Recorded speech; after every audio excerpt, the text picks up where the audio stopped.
Hey, buddy. Those are the eggs.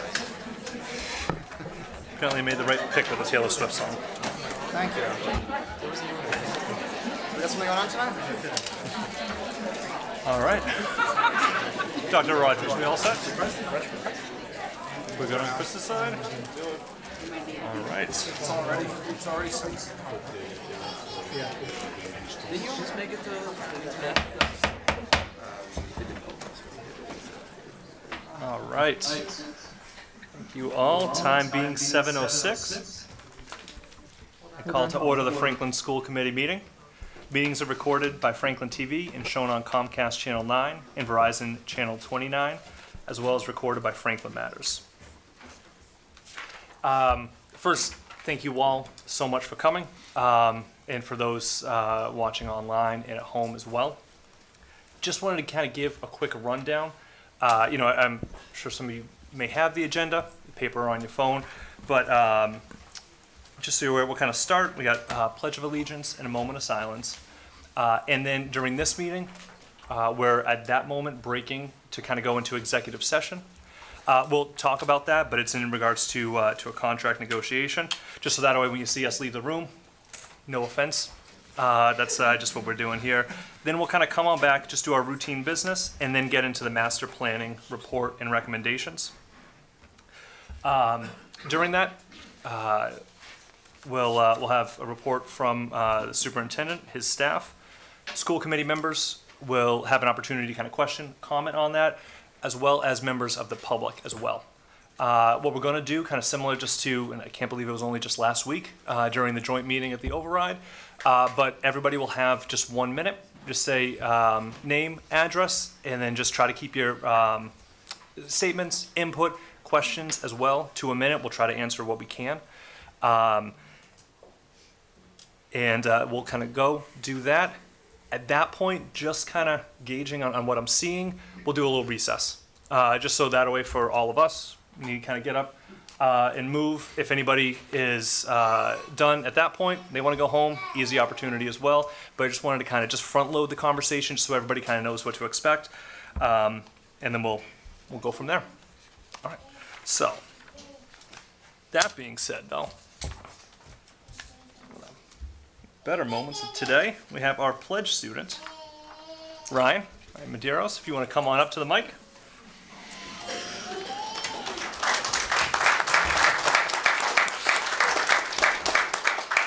So we proudly introduce Ryan as tonight's Keller kid, who will lead us in the Pledge of Allegiance.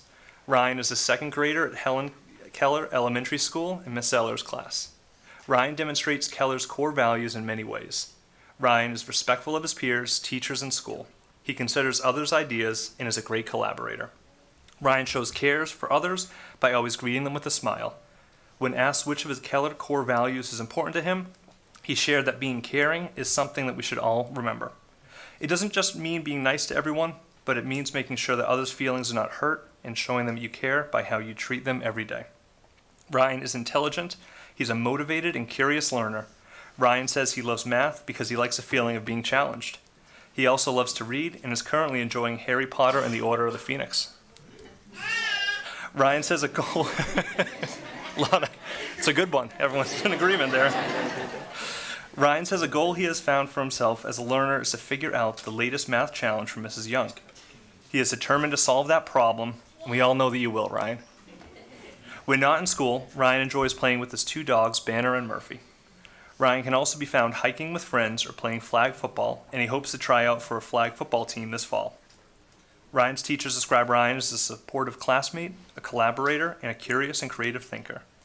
Together with his parents, we are so proud of him. Now, if everyone could please stand while Ryan leads us in the Pledge of Allegiance.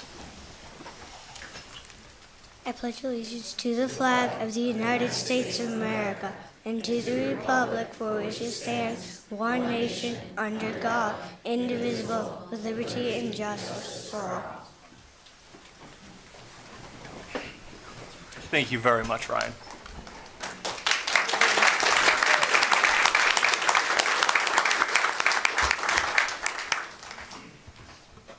Now I'll ask if we can all pause for a moment of silence.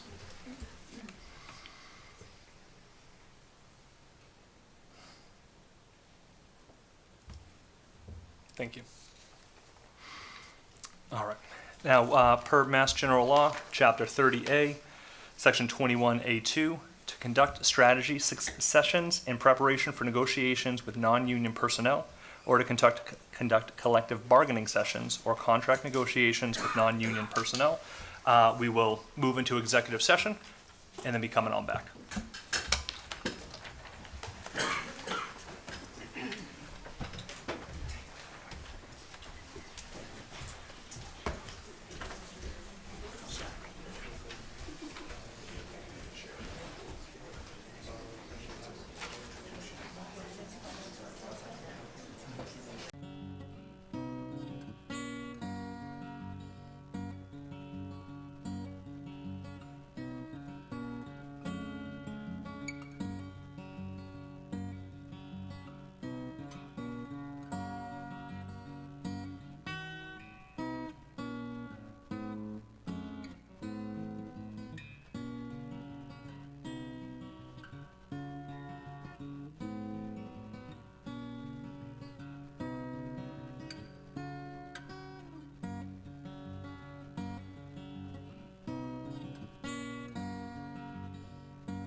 You're listening to 102.9 WFPRLP, Franklin Public Radio.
You're listening to 102.9 WFPRLP, Franklin Public Radio.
Appreciate your patience, and but now we'll be able to resume and jump into routine business. Review of agenda. Agenda look good to everybody? Does. All right, bills look good. Payroll, Vice Chair McNeil. Payroll's in order. All right, FHS student representatives. Okay, we're joined tonight by two new student representatives. Look at the welcome you're getting. That's right. You must have known. So we are joined by Keaton Cooper and Jack Aldred. They're both sophomores. Keaton is the president of the Franklin High sophomore class, and Jack is the vice president. And they're here tonight in their first appearance to provide an update on FHS. So we'll kick it over to you guys. Yeah, so some information on the entirety of FHS right now. Family Science Night is being held right now through Science NHS, where students show off their science projects and teach families around Franklin about science. And just recently, the sophomore class, our class, had a successful banquet last Friday with about 200 attendees. And the FHS Chamber Concert will be held April 11th at 7 p.m. in the FHS Auditorium. And there will also be an FHS Jazz Concert on May 11th at 7 p.m., also held in the auditorium. Both of them always give off great shows. I recommend going. There are also multiple students who just left on Friday to compete in International DECA competition in Anaheim, California. and we're wishing the best of luck to all of them, of course. And Connect for Cancer will be hosting a blood drive on May 9th, and the Red Cross will be hosting a blood drive on May 2nd. So if you're willing to donate blood, obviously, you can go. Open mic night and art showcase night are being held on May 2nd from 6 to 8 in the auditorium. That's 6 to 8 p.m., of course. And AP testing would also start on May 6th will be the first test. In sports, girls lacrosse had a huge double overtime win against King Philip. Our softball team will take on Milford tomorrow at Franklin High School at 3:45. Our Franklin boys lacrosse team is currently undefeated and ranked 9th in the state of Massachusetts. Both our girls and boys track tennis teams take on Milford tomorrow, and our unified track had their first meet last Monday and has another meet on Thursday at Milford. Our seniors will be graduating on May 31st, and that event will be live streamed on Franklin TV.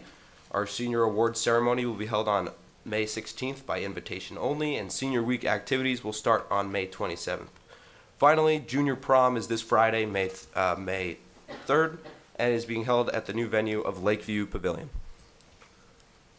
All right, thank you very much. Open the floor, comments, questions?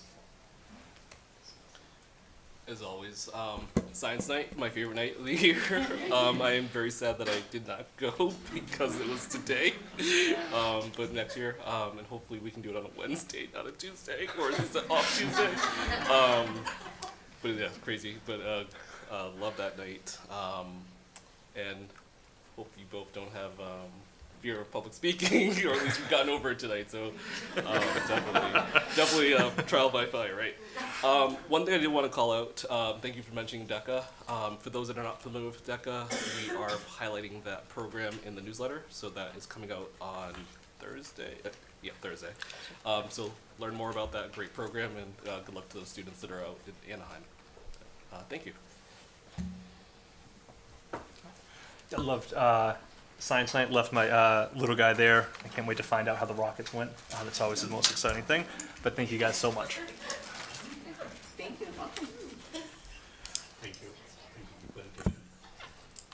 All right. Thank you guys very much. Take off, feel free.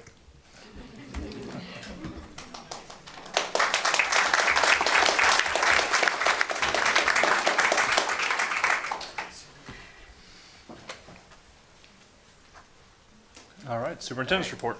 Okay. So the main portion of our report tonight is obviously the presentation that we have before you. Just a few notes on our Latin team was pleased to announce that 19 FHS Latin students were recognized for their outstanding performance on their Latin exam.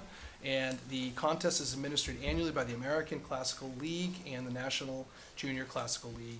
And among 100,000 Latin students across the U.S. and 26 other nations in the world, all participated. So we are pleased and really, really excited, and want to just applaud our 19 FHS Latin students who performed very well on those exams and represented the Franklin World Language Department and Franklin High School in our town in such an outstanding way. So congratulations to them. Just procedural updates.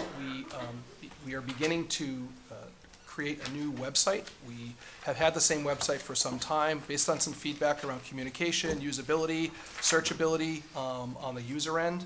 We're in the process now of implementing a new website that is set to be released or published or posted on July 1st or during the first week of July. Right now, currently, we're migrating over current information. Right now, our website has a lot of historical. If you search kindergarten enrollment, you'll find a few different years in there. It just depends on what comes up on a search. So we're trying really hard to be thoughtful about that migration and make sure that it's user-friendly. The other thing it does include is an app that's free to users where we'll consolidate the information for families to really hone in on the most trafficked areas of our website to make sure that we are trying to be as responsive as possible. Finally, the last thing is, much like Regroup, there is a mass notification system built in that also allows us to send not only texts and post to social media, but it also will allow any family who sets up an alert. So if you just want a badge tag or a tag to be alerted about some sort of event that's maybe not worthy of a direct email, so we don't flood and clog the email system, you can have those go, they'll show up in the news portion within the app that you can go to, as opposed to have to get, because there are things that we want to send, but we realize if we send out every day a different piece of news, it could definitely flood, and it would almost look like it was replacing social media. So we're trying to find the best communication tools to get information out, and I'm excited about that, and we'll share more about that as we move on. Okay? All right, thank you. Open the floor, go down the line. Is there any questions, comments? Yep. So yeah, excited about the newsletter. Not newsletter. The website. It does have newsletters built in Yes, as well. that's why. So we'll talk more in our meeting on the 13th about that. But yeah, super excited about that because I know all of you are reading the newsletter that goes out there from the school committee. So another easy way to get to it. So great news about that. And then yeah, also congrats about those students with the Latin exam that they've passed. I got a little write-up for them as well. That will be in the newsletter also. So kudos to them. So I got a question just in regards to that, the communication, like the pushing with like regroup. Sure. Do you know, will that be able to expand to like Franklin Public School family individuals? My understanding is anyone who downloads the Franklin Public Schools app would have access. So a grandparent, or to just get general information, it's basically like consolidating the website into a tool. So Perfect. All right, with- awesome. Obviously, direct emails and things would remain within our system. Okay, awesome. I appreciate that. Thank Yep. you. Yeah, I just wanted to congratulations to the Latin students, and it would not be on brand for me not to mention that we used to have Latin in middle schools and French, and now we have Spanish, and it's, I see the teachers nodding, so I hope that we can keep up this kind of accolades in the future. So again, thanks for everybody's engagement, but thanks, Lucas, sorry, just took the chance. It's a great achievement for students. I want to congratulate them as well, and hopefully this will continue for the next year as well. Thank you. All right, wonderful. Thank you. So now we'll get to what I think everybody is here for. Guest presentations, master planning report, and recommendations. Okay. So as we set up, I'll just start by just teeing up. The plan that will be presented before you tonight has recommendations that we sent out last week. I understand, I've heard from folks that have reached out to me about they're seeing the pros and cons to the recommendations that have put forward, and everyone has some thoughts on the proposed plan. I would say, in my professional opinion, based on the assessments that have occurred not only this year but through the time that we've spent together, I support the plan as it is presented, that is being recommended to you. I will say that tonight, I feel as though we hope to answer as many questions as possible, and just know that the folks that have reached out and have expressed questions, concerns, and whatnot, our goal is to continue to try to answer this, and hopefully by the end of the night, there's at least clarity on kind of the plan as proposed. It's very tough in one email to try to capture, but we felt like getting that information after our subcommittee meeting, which was scheduled for that Thursday, it made sense to try to get that information out. So with that said, we'll kick it over. We're joined tonight by a few folks who were involved with that plan. Our central office administration team, who I'm joined with around me, who many of you know.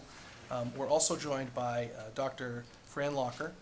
She is an educational planner and is joining us as part of the work. You did receive an update from Dr. Locker before. And also, we're joined by Kate Jessup, who is our educational architect, and Paul Dominov, who is also the lead architect for KBA, which is Kessel Booz Associates. So that team will help present. We have a series of slides that we'll go through, then we'll share the mic and whatnot. And I think at this point, maybe we can make our way over to the rostrum. It'd be the easiest way, most efficient way. So I'll just sit over there too.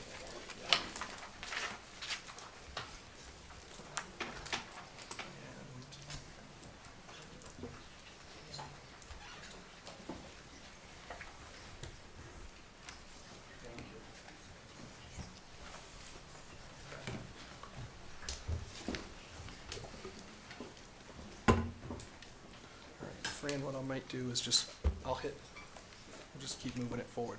So this is the comprehensive facilities plan. We will,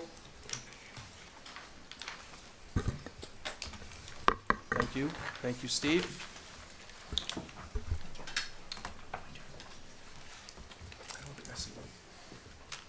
we've basically broken this down into 10 concepts. We'll start with just the upfront work around the purpose, considerations, and drivers, work through how the facilities and some of these options support education, get into the recommendations that add a little more detail to what was shared last week, and then get into some of the conceptual applications and distribution to students, and then just talk through opportunities, the sustainability component, and the timelines, excuse me. All right, so the purpose, we began this work, this has been the culmination of, about a year ago today, we had finished the redistricting analysis, which at that point had landed in no vote. There was a singular focus, and what we learned from the redistricting is that it hit on a few things. It hit on a need to redistrict and redraw boundary lines, but clearly from the information that we garnered, the same students who had been moved from the Davis Thayer closure were part of that impact, for one. Two, the goal, the charge from the committee at that time was this fixes one problem, but we really need to look at this more holistically and have a broader lens and zoom out and look at what's in the best interests of students and staff and our sustainability, and look at our enrollment again and try to put forth a plan this year that would lead to what has become, and I can recognize this as some bold changes, but the intention here is to really try to set ourselves up for the future as we move forward. And ultimately, we're really trying to provide and utilize our educational spaces to the best of our ability to educate our kids for the short, mid, and long term.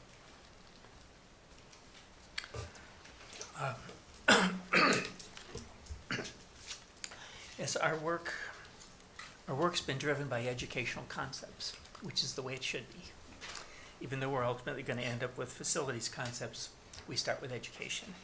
And in fact, you started with education in 2018 when you developed the portrait of the graduate. This year, we took that portrait of a graduate and assembled a group of stakeholders to apply it.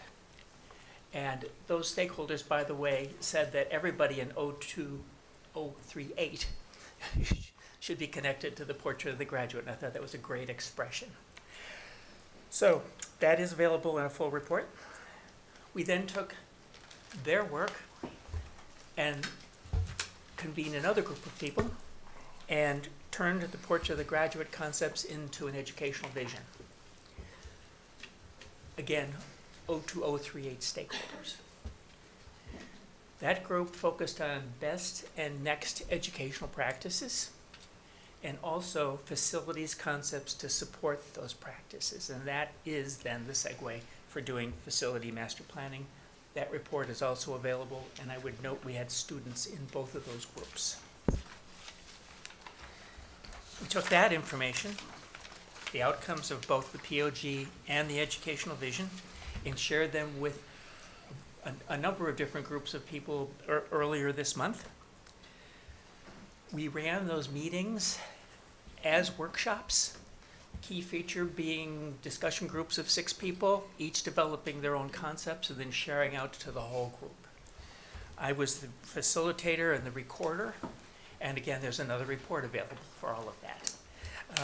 This slide shows the elementary group doing their work, but it also characterizes the overall responses from education, from secondary, from primary or elementary, from the family and community meeting, and from the student meeting. I'm not going to read all these to you, but in general, we got support for the concepts of the educational vision and the POG, with some concerns. Concern from the secondary education educators that we had good buy-in, concern from the family and community meeting that we kept our overall communication and our community schools, and we're working to do that.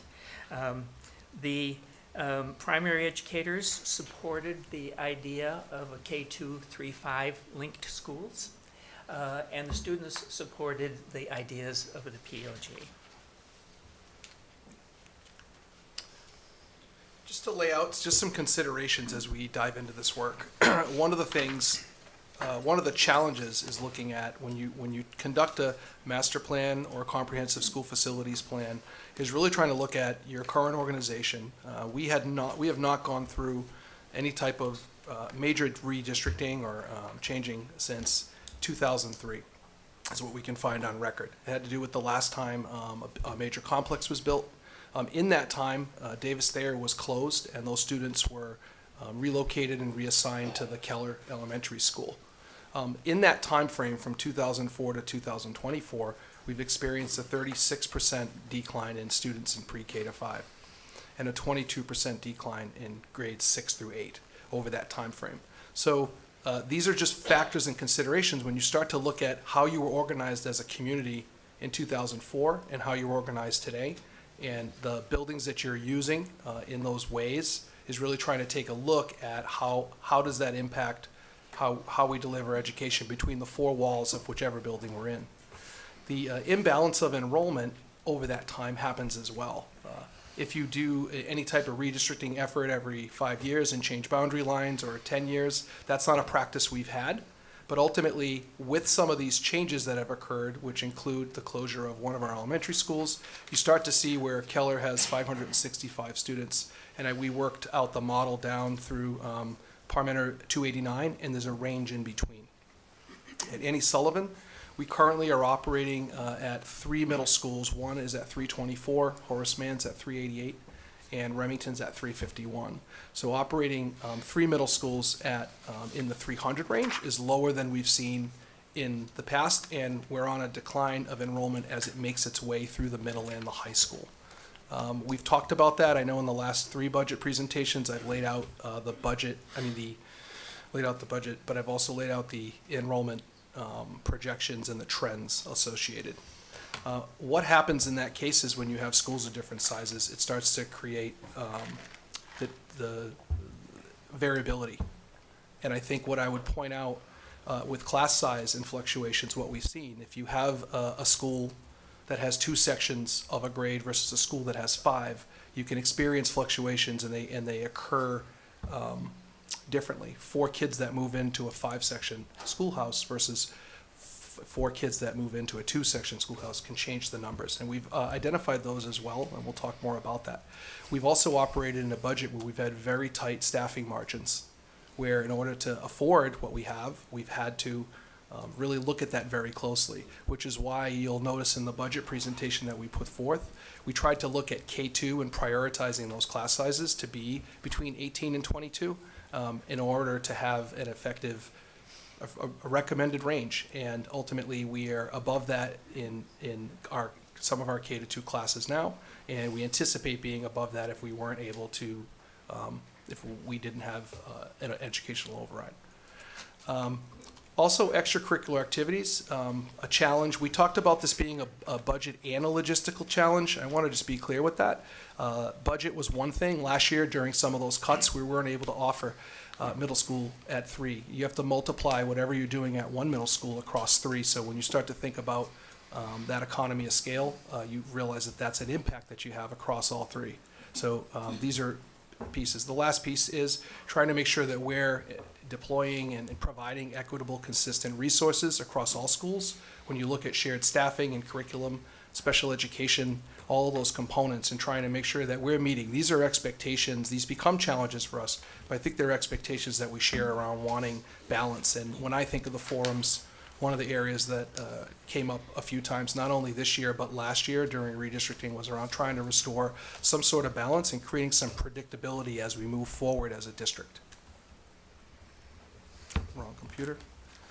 All right.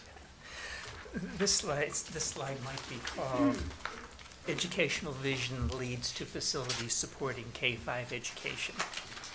And the guiding light that came out of the educational visioning that we really should have larger schools. Lucas has commented on a number of factors related to that. I'll just touch on a couple of others, and in its specific application here to your existing school stock. The first bullet recognizes that any planning should be done as practically as possible.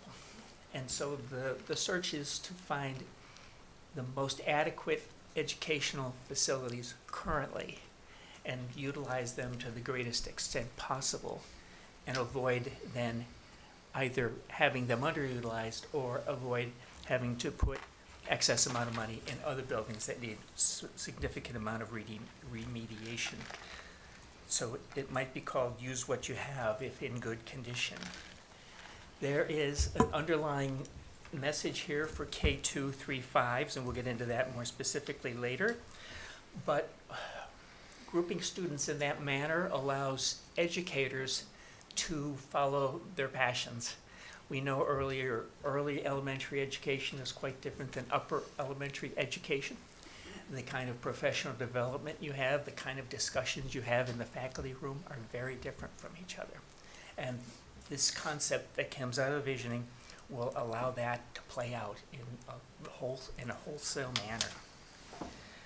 We want the buildings to be safe and comfortable, and there are planning techniques that will make these buildings, larger buildings, feel small for the students and feel small for the educators and the parents. And lastly, we want them to be family friendly, better able to serve families in all ways, not only including the academic aspects, but the extracurricular aspects as well. Next slide. If I could just Yeah. add to that, it's just around trying to look at utilization of our resources. One thing that we are really committed to is trying to provide as much support as possible across the board. And we'll see this at the K-5 and the 6-8. It'll come up as a recurring theme, but really trying to look at how do we look to increase opportunities for students to grow socially, expanding, building off into new relationships or familiar ones, but really trying to look at that type of opportunity for kids as we move forward. You mentioned professional development, but I think in this particular model is around trying to create a sense of targeted support for teachers that is dedicated to the grade levels that we're reaching, and ultimately provide a K-5 experience in the same building, but try to create a smaller community within a larger. And once again, trying to keep up with the sustainability and the predictability of how we're organized with regard to enrollment, and trying to create as much balance as possible. So moving on to. Yes, and Yeah. that small learning community concept, which I shared with you last time I met with you, was part of the agenda for the educational visioning, and it's part of any good strategy for making a large building feel small. And we've already done planning. Well, I'm getting ahead of the game here, but we've looked at your existing buildings from the point of view of accommodating them. Oh, here we're in the middle school? Yep. All right, yes. So, again, educational vision leads to facilities. The first sentence is identical from the elementary one. In this case, we are looking to have buildings that support whole teams. And in middle school concepts, that means that we cover all the core 4 subject areas and special ed in coherent manners with no split teams or partial teams. We want the buildings to be, safe and friendly. The small learning community concept applies to the middle school as well as to the elementary schools. And I think very importantly here, middle school age students are vulnerable in many ways. And by having a larger building, we believe it's going to be possible to have unified and therefore better mental health and counseling services, able to reach kids faster and have greater continuity across those specialist staff members. I would just also add, I mentioned earlier the extracurriculars, but you'll see on the slide it talks about the ability of bringing 3 small middle schools together under one roof and unifying them creates the opportunity to try to solve one of those issues and increase participation in our programming, and then build systems around this unified front. And ultimately, as you saw from the recommendation in the email, housing the group of middle school students on Oak Street in a shared campus with the high school was where that's projected. And we have some more detail to get into around that. And Dr. Locker mentioned unifying some of the teams. You mentioned split teaming, and having worked as a middle school teacher and been in the middle school assistant principal, that there are challenges with that as you move forward. And I think, one of the things that we're also trying to look at is how do we preserve as much of the team concept as possible, because we believe in middle school teaming as an approach to education in Franklin, and we have for a very long time, trying to keep that. All right, we're moving up the grade levels here. However, this slide on early childhood is not out of order. The diagram on the left is the diagram that shows the work of James Heckman, who has done phenomenal. He's an economist, but he's basically shown very convincingly that from the point of view of investment in kids, the best investment made is in the earliest years. And as you can see, the slope moves precipitously as the kids get older and older. You have, in your ECDC, you have the second quadrant there, the 4-5 preschool, and you're following the federal program of students with special needs and an equal number of peer role models. In that, you are meeting the needs of the most needy students and also those peer role models whose parents are able to pay for them to be there. But in doing that, you're missing a very large cohort of students. Those are students in lower socioeconomic brackets, and there's considerable concern these days across the country in how to serve them. Massachusetts is now initiating universal pre-K in the gateway cities. That's a start. Universal pre-K is discussed by just about every one of my clients across the country, so it's very topical. What came out of the visioning in the upper right-hand corner here, the key word is plan for future expansion. These concepts are a fundamental shift in the concept of who ECDC serves. And it will take space, and it will take time, and it still needs to be figured out. But the concept is to plan for it. Perhaps there will be some state funding in the future. We don't know that, but we want to be prepared. And so the notion is that we should figure out how to service as many students as possible, use our buildings as efficiently as possible, and work it out, probably reviewing the situation every couple of years until we act on it.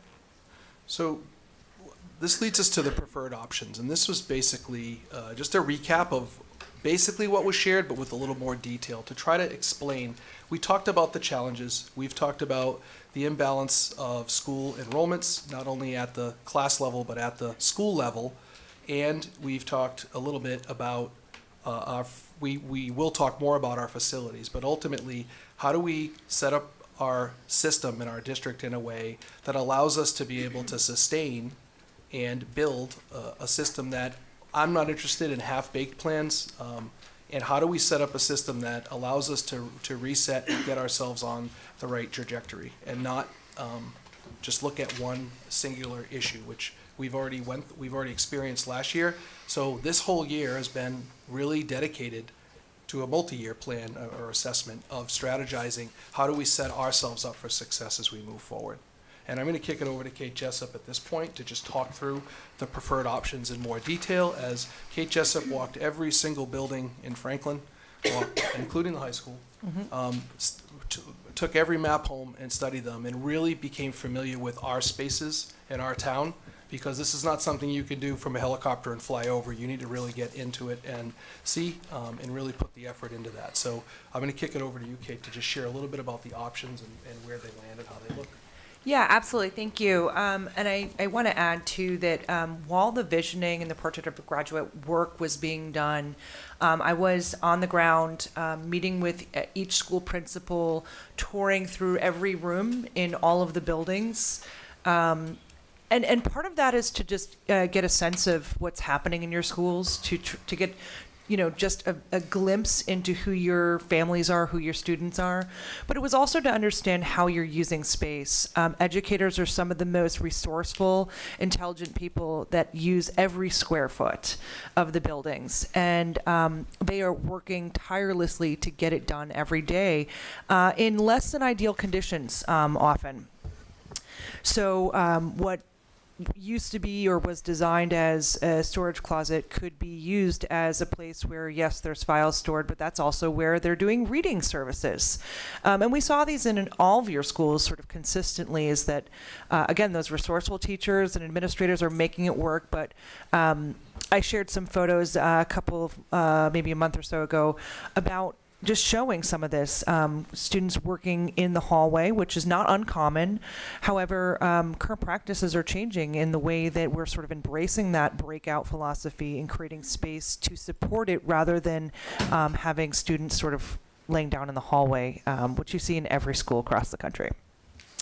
So getting into the preferred option, we sort of overlaid your facilities and some of the challenges that they had with the vision and the portrait of a graduate. There were a number of different options that were developed, and based on, again, that forum feedback that we had, as well as the subcommittee preference, the preferred option that was selected is essentially what we're calling the sister elementary schools or partner elementary schools model. So looking at the first being a central unified middle school, that's what Dr. Locker and Lucas were mentioning before, where we essentially create 4 grade level teams, full teams per grade in one building. That would be located at the Oak Street location where the current Horseman Middle School is and the Oak Street Elementary School. For all of the reason that Dr. Locker presented before, you are able to unify all of the specialists. Based on your current building, we're actually even able to utilize the Oak Street portion to create a dedicated 6th grade academy. There was some concern about all of the students coming together and how that can be sort of a shock to the system for students. Right now it's happening in high school, and that's even more of a shock. So starting that and having that 6th grade academy at the middle school will allow them to come together into the larger cohort of a full district-wide grade level, while making it feel like that smaller learning community that Dr. Locker was presenting before. It also, as being adjacent to the high school, allows for some students who may be excelling or may have different interests to capture the connection between the high school and the middle school from a curriculum standpoint. A lot of schools are co-locating their middle and high school now separate, but co-locating because there are opportunities for curriculum, perhaps in some of the foreign languages. The second piece of this would be partner elementary schools. So given your complexes right now, which have elementary and middle schools in them, we looked at providing partner schools. So where it was an elementary middle school, looking at doing a K2 and a 3-5.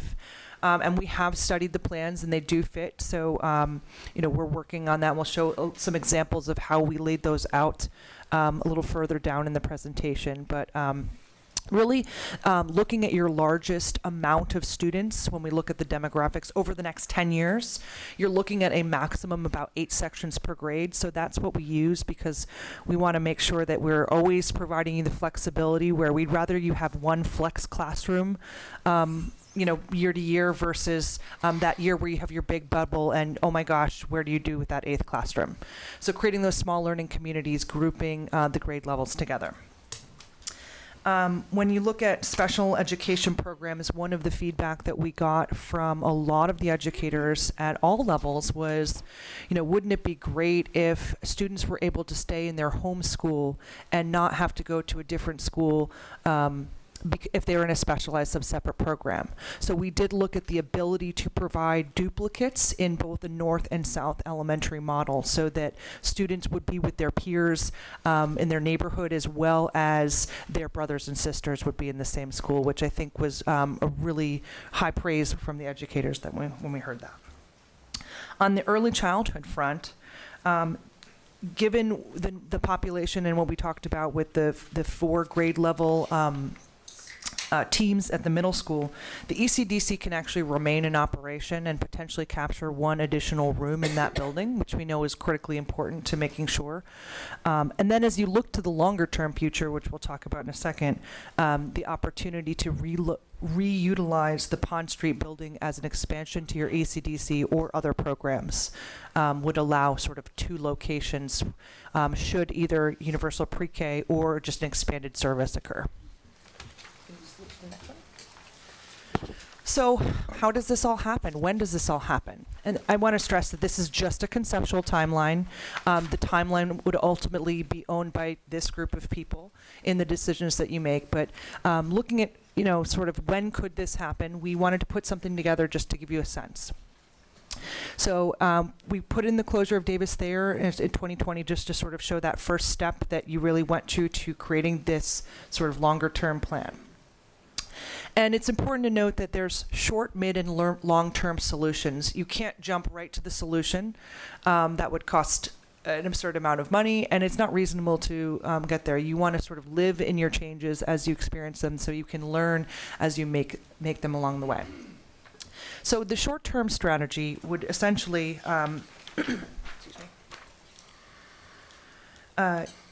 be sort of picking up the students where they are and sort of relocating them. So there is space to do that. There are some changes that would follow, and we'll talk about that in a second, but ultimately to sort of unify the three middle schools into that one horseman Oak Street building. And all of the schools, in essence, what their name is would come later, right? This is sort of a rebranding of all of the different buildings into what the new, whatever you choose in the future.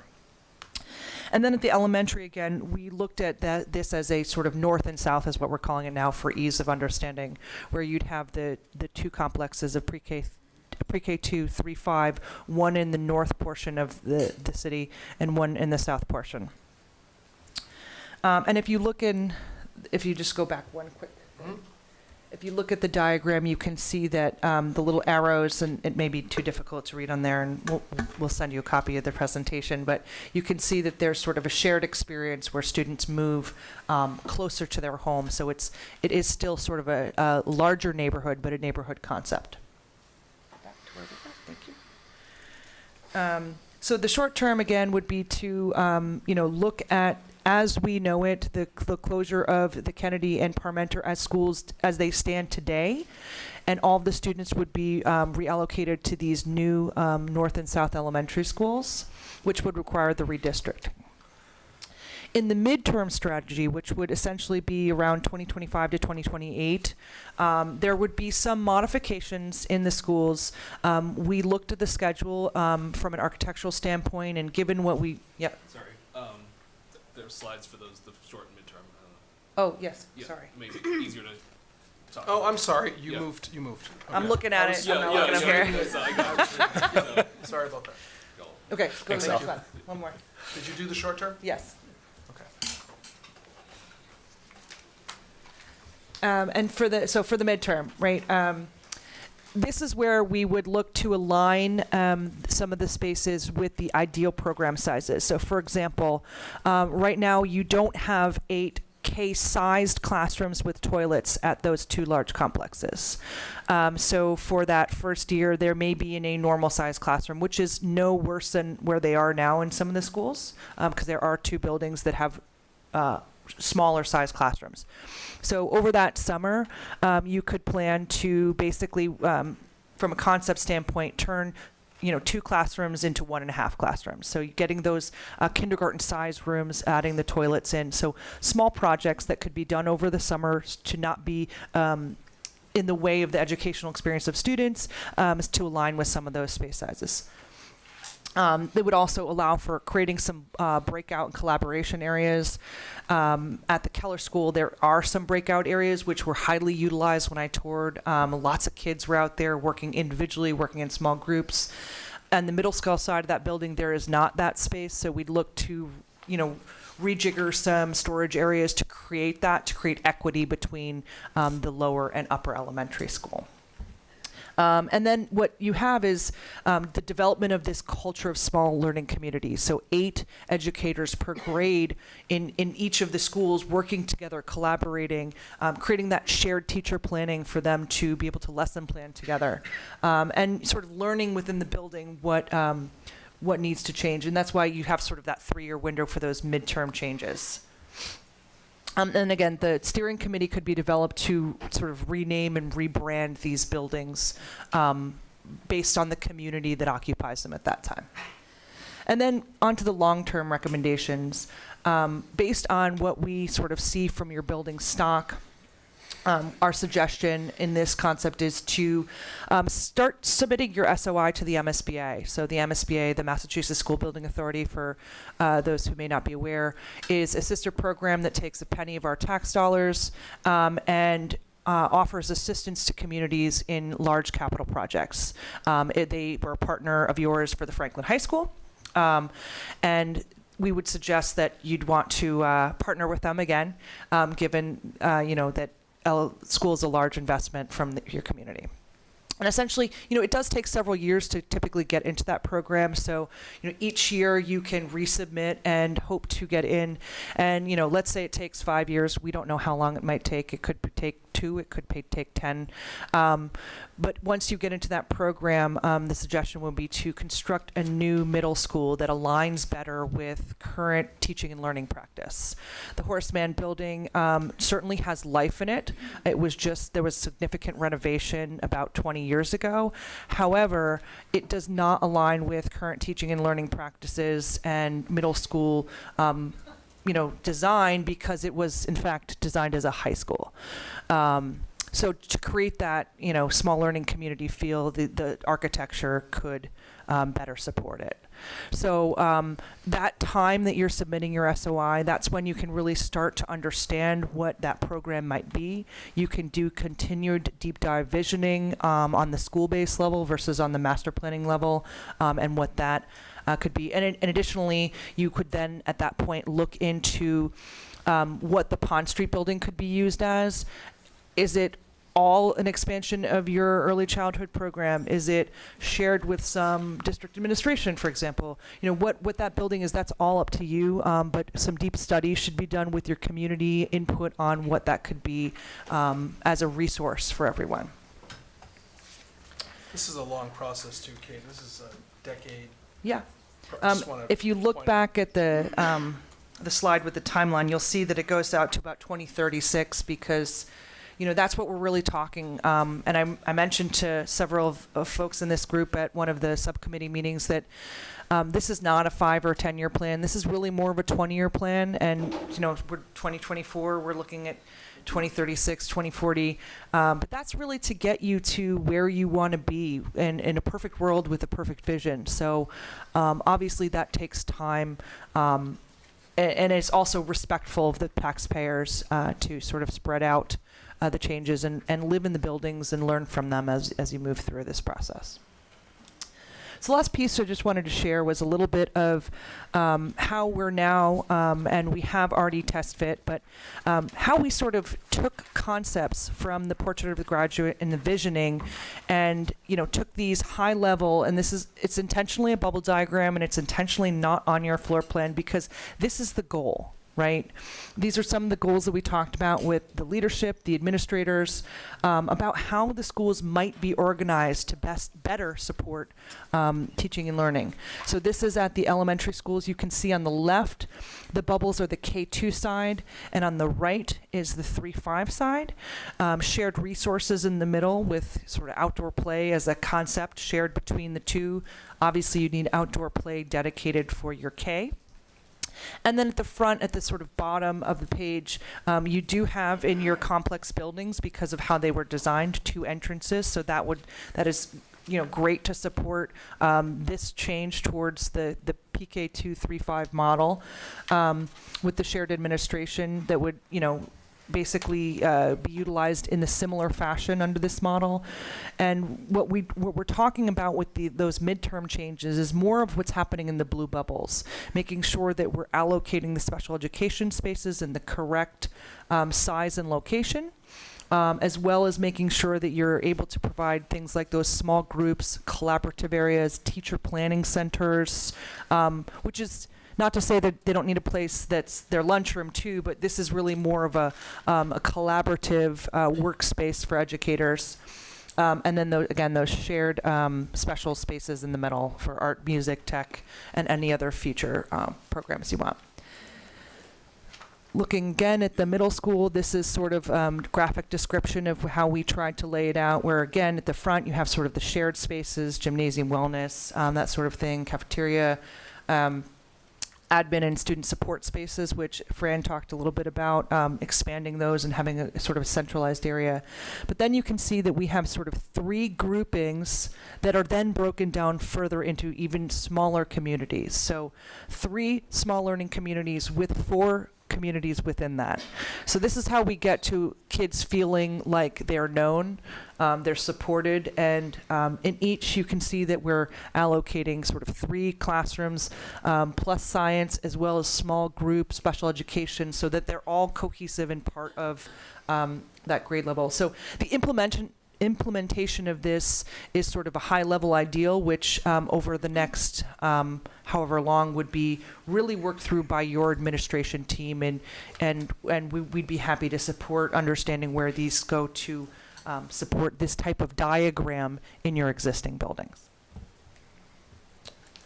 This is just a representation of the distribution of students. So on the left where you see 1928, that's your current enrollment. The largest enrollment, 2156, is what's projected out at the end of, I want to say that's in 2033, is what's projected. Those are based off of the forecasted enrollments that came out. We've talked about those a little bit as far as what those the trends show, and the numbers could be slightly elevated, but we wanted to put in the number to show that south and north breakdown, and ultimately that's 2 elementary schools. I know some confusion. Some folks were wondering, does this become a large K-5 run by, one administrative team? And no, the idea is that this would be broken into a K-2 school and a 3-5 school, and then have that partnered north and south, and then you can see the breakdown based on those numbers of the sections and the classrooms. Also at the middle level, you can see that number is 1,063. They are projected at the middle level to continue to decline. And one of the areas where we've really tried to look at is looking at the declining of our enrollment across our 3 middle schools, and making sure that we can continue to sustain that middle school model is one of the reasons that's had us looking at this much more broadly than just an exercise on how old is a school, what's its lifetime, do we need to close it, and picking on one, not picking on, I shouldn't say that, but choosing one community to be impacted. It was about making doing some deep diving to say, how can we really analyze our entire district, which was our charge for the year, and try to put out this distribution to show what this would look like. And I think we've illustrated the idea of trying to create smaller teams within a larger building. Special needs, you heard about this, are in-district programming, and really trying to offer partner schools is the goal around this. And you'll see here what's illustrated in our K-2 and 3-5. You'll see the existing programs that we have in Franklin, which we've talked about at length. Mrs. Morano speaks at every budget hearing or any chance she gets about the value of keeping our students in district. This is actually just another layer of support and offering of the ability to create programs. And when we think about our staff and our resources and trying to allocate students, we see value and an opportunity here. In 6 through 8, these are the middle school programs that exist. They are not all existing at each middle school. Each middle school has 1 or 2 of the programs, but ultimately coming together and being really strategic about that programming and where those would be housed and how those would be supported by not just staff, educators and support staff, but also counseling staff, mental health staff, and leadership. As we look at opportunities, this was talked about a little bit. We recently toured a neighboring town that was in a very similar situation where they went through a master plan process. they ended up vacating or unoccupying one of their buildings, well, multiple, but they had consolidated. And what they did with the building, because it still had life left, and that's the one place we're in. We're not waiting until we're over a barrel in this recommendation to where we have to make decisions because the age of a building's gotten so far, or the mechanisms or the mechanics put us at a point where we're forced to make decisions and then have to. We're really trying to be proactive and try to create a sustainable plan as we move forward. One of the things you can do is look at the ability to offer childcare, prioritizing our educators, and make that a tuition base to support our budget through revenue, and we see that as a potential for staff. These are opportunities. These aren't why you develop a plan, but they're outcomes of doing this analysis. The second piece, Dr. Lochter mentioned about ECDC expansion and how universal pre-K is happening at our gateway communities, but could also make its way in future decisions made by our state government. Finally, building space rental. The place we visited had a Head Start in that same area. Picture basically an early childhood or a child care. A Head Start rented space where families could bring their children in for additional support and assessments, community access, and ultimately they have an early childhood program that they bus the half-day students to the child care center if they are a half-day early childhood student. Those are options that we could explore as well around the ability to create a full day for a student and a family, even if their student is only enrolled in half-day ECDC, which was kind of where that concept came from, the email about those ideas. The last piece is around non-resident tuition and special education. This is not something we would do just off the cuff or off the bat, but if we're planful and we have space and we're in a situation, or we have a student who's currently enrolled and the family moves and the district that they are going to wants to pay for them to continue to be educated, and there's scenarios like that that can occur, and those would be opportunities that we could potentially look at as we move forward with the idea of partner programs and trying to create cohorts of students to learn in an educational capacity. I'll let Bob talk a little bit about sustainability, but ultimately we've tried to really put forth a recommendation that considers a few things. Trying to be as sustainable as possible with not only our enrollment and what we can anticipate as we move forward, looking at our fiscal needs and the budgetary responsibilities that we have and what we're expected to do with the current money that we have, and really trying to put forth a plan that considers all aspects and just want to recognize that this proposal does take into effect that it's not one school that's closing. It's in essence really trying to unify 3 middle schools that would become one. And then if you look at the elementary, moving from 5 elementaries to in essence 4. We recognize that, but ultimately, rather than make or just put forth recommendations that have a minimal impact or a singular focus that we've already explored last year, we put this forth with confidence to try to move us forward in a way that sets us up for the long term. So, Dr. Dutch, I'll kick it over to you. Sure. I think one of the misconceptions is that closing schools and reorganizing are money savers and create opportunities for some additional revenue to be available. And in reality, most of the financial savings that would happen through school closures are related to facilities, utility costs, those sorts of things, which are not something that the district would see the benefit of, not directly. The real benefits are the economies of scale.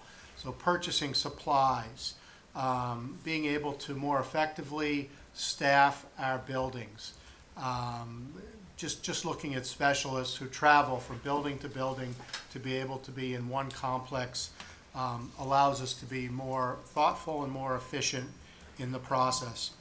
And then all of that ties together to minimize operational costs, so that we're spending dollars directly on students rather than on processes. when you look at the town side, there are two major places that you save funds. One is very significant. When you look at the capital plan over the next 10 years, there's about $6.5 million planned to be expended on those two buildings that are under consideration for closure or alternate use. So that potentially are resources that could be saved and utilized for other expenditures within capital. Additionally, there are annual facility savings, all combined between those two buildings, of $750,000. Yes, those savings are on the town side, but when you consider the school district's budget, a portion of our budget is tied to the facility costs as well. So if those costs are diminished, potentially that's $750,000 that would now be available for other expenditures within the school. Again, focusing on student learning and not the facilities in which they're learning necessarily. Getting close to the end. Just retrospectively, just adding a timeline, I think folks who have been involved along the way, I put this up as just a way to show some of the steps that have been taken and the work that's been done over time. And ultimately, you know, I just want to say to our community and everyone in the crowd today, our teachers, our educators, I see parents, you know, the recommendations put forth today were done with the best interests of our students and our staff in mind, and an ability to truly try to create a model that we can sustain as we look to educate kids from now, not just next year, but to move forward. None of these changes are recommended to take effect for this next school year, the following school year, so that we have time to further plan and further determine the distribution of students, should there be a recommendation to approve. The distribution of students, we need to work very closely with our union around our placement of staff and go through what that process will look like, and then ultimately continue to work through this. But it would take a significant amount of time. We're prepared to do, but we certainly need support in order to do that, and actions in order to move forward in that particular way. So if a plan was approved, I just got ahead of myself in what I spoke, but basically tried to break down the considerations in the areas where we would want to continue to have detail. You'll see here the spring through the summer, if this was to happen, we need to determine our administrative leadership structures, the distribution of schools, our programs, where they'd be assigned. We have floor plans and have looked at those. The reason they're not presented is because we need time to actually, if a decision was made to do this, we need to determine where they'd fit. I'd hate to have a slide that has, you said that class was going to be there. We need time to kind of work through that if that was the recommendation or the approval of the committee. As we move into the next school year, that's where we get into all those pieces around scheduling, the capital procurement process for some of those short-term goals. Dr. Dutch talked about cost avoidance, where capital projects that were on the list, but maybe monies could be reallocated. I've talked with our Director of Facilities, Mike D'Angelo, who's behind me on my right, just about that idea, and someone who would be pivotal in that particular process. Working through a moving plan of how those moves happen. We've done these types of moves in the past when we moved to Franklin High School, and then prior to that in 2002, there was a moving project that happened as well. And then ultimately by the summer of 2025, you need to execute that plan, finalize, get all the project work completed, and then ultimately the implementation year in this particular proposal would be 25-26. And it's already been said, but I would recommend deferring on any type of naming. We've received support for this particular idea, and other folks who've asked great questions, but some have asked about naming facilities already, and I think that's not, the first charge is really to prioritize our students and our staff and make sure that the plan is locked in and can be implemented. And then, as Ms. Jessup said, having the communities in which would be in these buildings be the folks that would name buildings. We intentionally use streets and nondescript names because at this point, although it would be unoccupying two schools that we talked about, our elementaries, technically there are more than those two. There are also two middle schools that are being unoccupied and needing to turn into a unified middle school with their own identity. So there's multiple moves that impact this particular project. But in order to do this and do this right now and set us on the trajectory, that was the goal as we move forward. Communication strategy on our current website is where we'll have information. Eventually, when the new one's up, that will be a little different. We've created a group email so that folks can send an email to this particular facility's planning, and it would go to a group of folks on the central office team to help us. And I think folks from the from the Comprehensive Facilities Subcommittee, we can continue to add. Folks are always welcome to email school committee or me as well as part of that process, but we thought in order to try to track and consolidate and make sure that we're seeing some of the questions, concerns, those are opportunities. The last piece is the school committee representatives will be offering some listening sessions on Saturday, May 4th from 9 to 11 at the Franklin High School Media Center. And I know Chairman Callahan, you'll be participating in that? Yes. And the subcommittee will set additional times for folks as well. Okay. Thank you. All right. Thank you very much. One thing, Superintendent Jagger, I saw a lot of individuals just taking pictures of everything. We will post this. We will post this on the website in that area. Awesome. Yeah. Thank you very much. So again, we're just going to start with questions, comments from the school committee members, and we'll just we'll kind of go just one at a time down the road. You want to kick it off? All right. Thank you, it's a great presentation. Could you please elaborate more about the facilities supporting KFI education slide? Mm-hmm.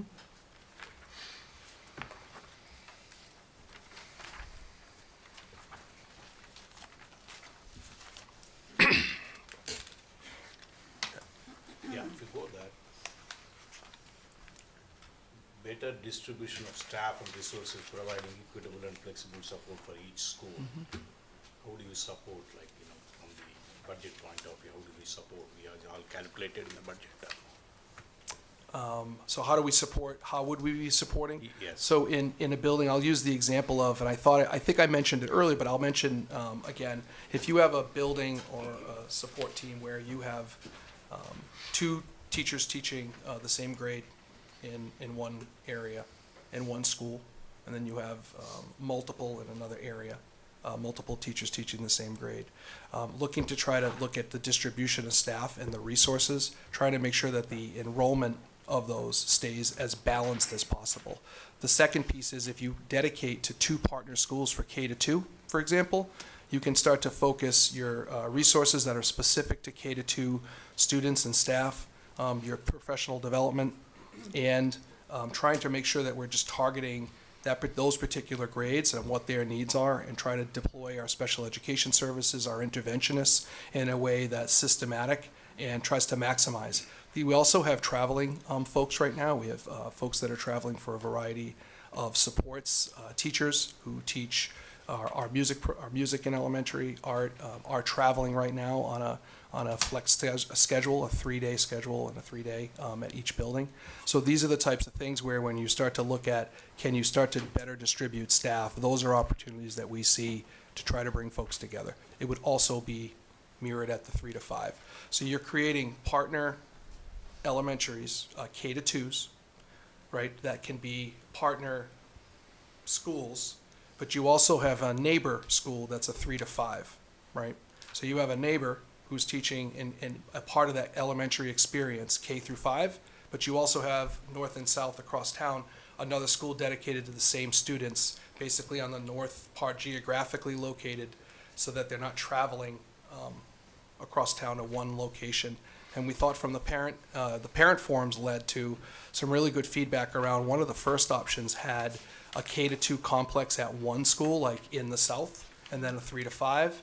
And I'm just putting on my own parent hat. If I had to drive from the school, like Washington Street, all the way to Lincoln Street, that would pose quite a problem or a challenge. So trying to create a K through 5 experience for a population that's located on the north side of town was one of the goals. So that's why that option was quickly decided that it wasn't in their best interest. So those are just some of the reasons. And when you have special education staff and we could start to look at, okay, we have this many sections in a grade, how can we deploy staff that maybe could be dedicated to grades because you have grade levels, and not have a special educator who has to, maybe right now, what they're doing to make it work has to have a very, very kind of complex schedule that has them running to multiple grades. I hear that often Mrs. Morano, when she's advocating for her teachers, says, you know, they're running around making miracles happen across the way through these really, really complicated schedules just to make sure they're servicing every kid they can. We see opportunity through a program or through this to be able to better support students. And Yeah, everything you said is spot on. Thank you. I would just add that that concept that was one of our alternatives, one of our options. Oh, I'm sorry. That concept that was one of our options before of having a K2 at one end of town and a 3-5 at the other end of town would necessarily result in a building for K2 that's twice as large as what is proposed in this one, and a 3-5 that's twice as large. Yeah. We don't gain anything educationally by doing that. As proposed and as as was discussed in the community forum, we've reached that size where we've got great opportunities and great economies, and getting any bigger isn't going to help. And if I could just add one thing about the flexibility that you were asking about. So Lucas touched on it a little bit, but with the special programs being offered 3 days at this school, 3 days at the others, not only are you essentially paying people to travel, but you also have where your entire schedule for that building now is saying we can only offer art or music these 3 days. So the entire school's schedule is sort of hamstrung by sharing professionals. When you bring that community larger, you now don't have to share. That adult could be dedicated, that educator could be at that building, and then you create schedule flexibility. So if you wanted to offer it 5 days a week, you can now. So that's just a specific example of how the flexibility would work. But again, because you're creating a bigger building, you're not going to have necessarily those traveling staff members, because the larger amount of students would necessitate the full-time staff member, thus creating the flexibility. That's all. Thank you. I wanted to sort of ask you, Lucas, to talk about the timing of the release of this, because I think it was like just because we had the big override meeting the night before, Sure. and so people are sort of looking at both things like they're related, and I think Yeah. that you spoke to that pretty well at the meeting Wednesday night when you were sort of put on the spot Right. about getting this information out the next day. Yeah. That was actually, you promised that at the meeting, so can you just talk about how these are completely different entities a little bit? So what I can say is I can acknowledge too that the timing of all of this, we are in the midst of some pretty significant things for Franklin, right, in general, as a town and as a school and a community. The information that Kate and her team and Dr. Locker had, we had a community subcommittee meeting on Thursday already scheduled.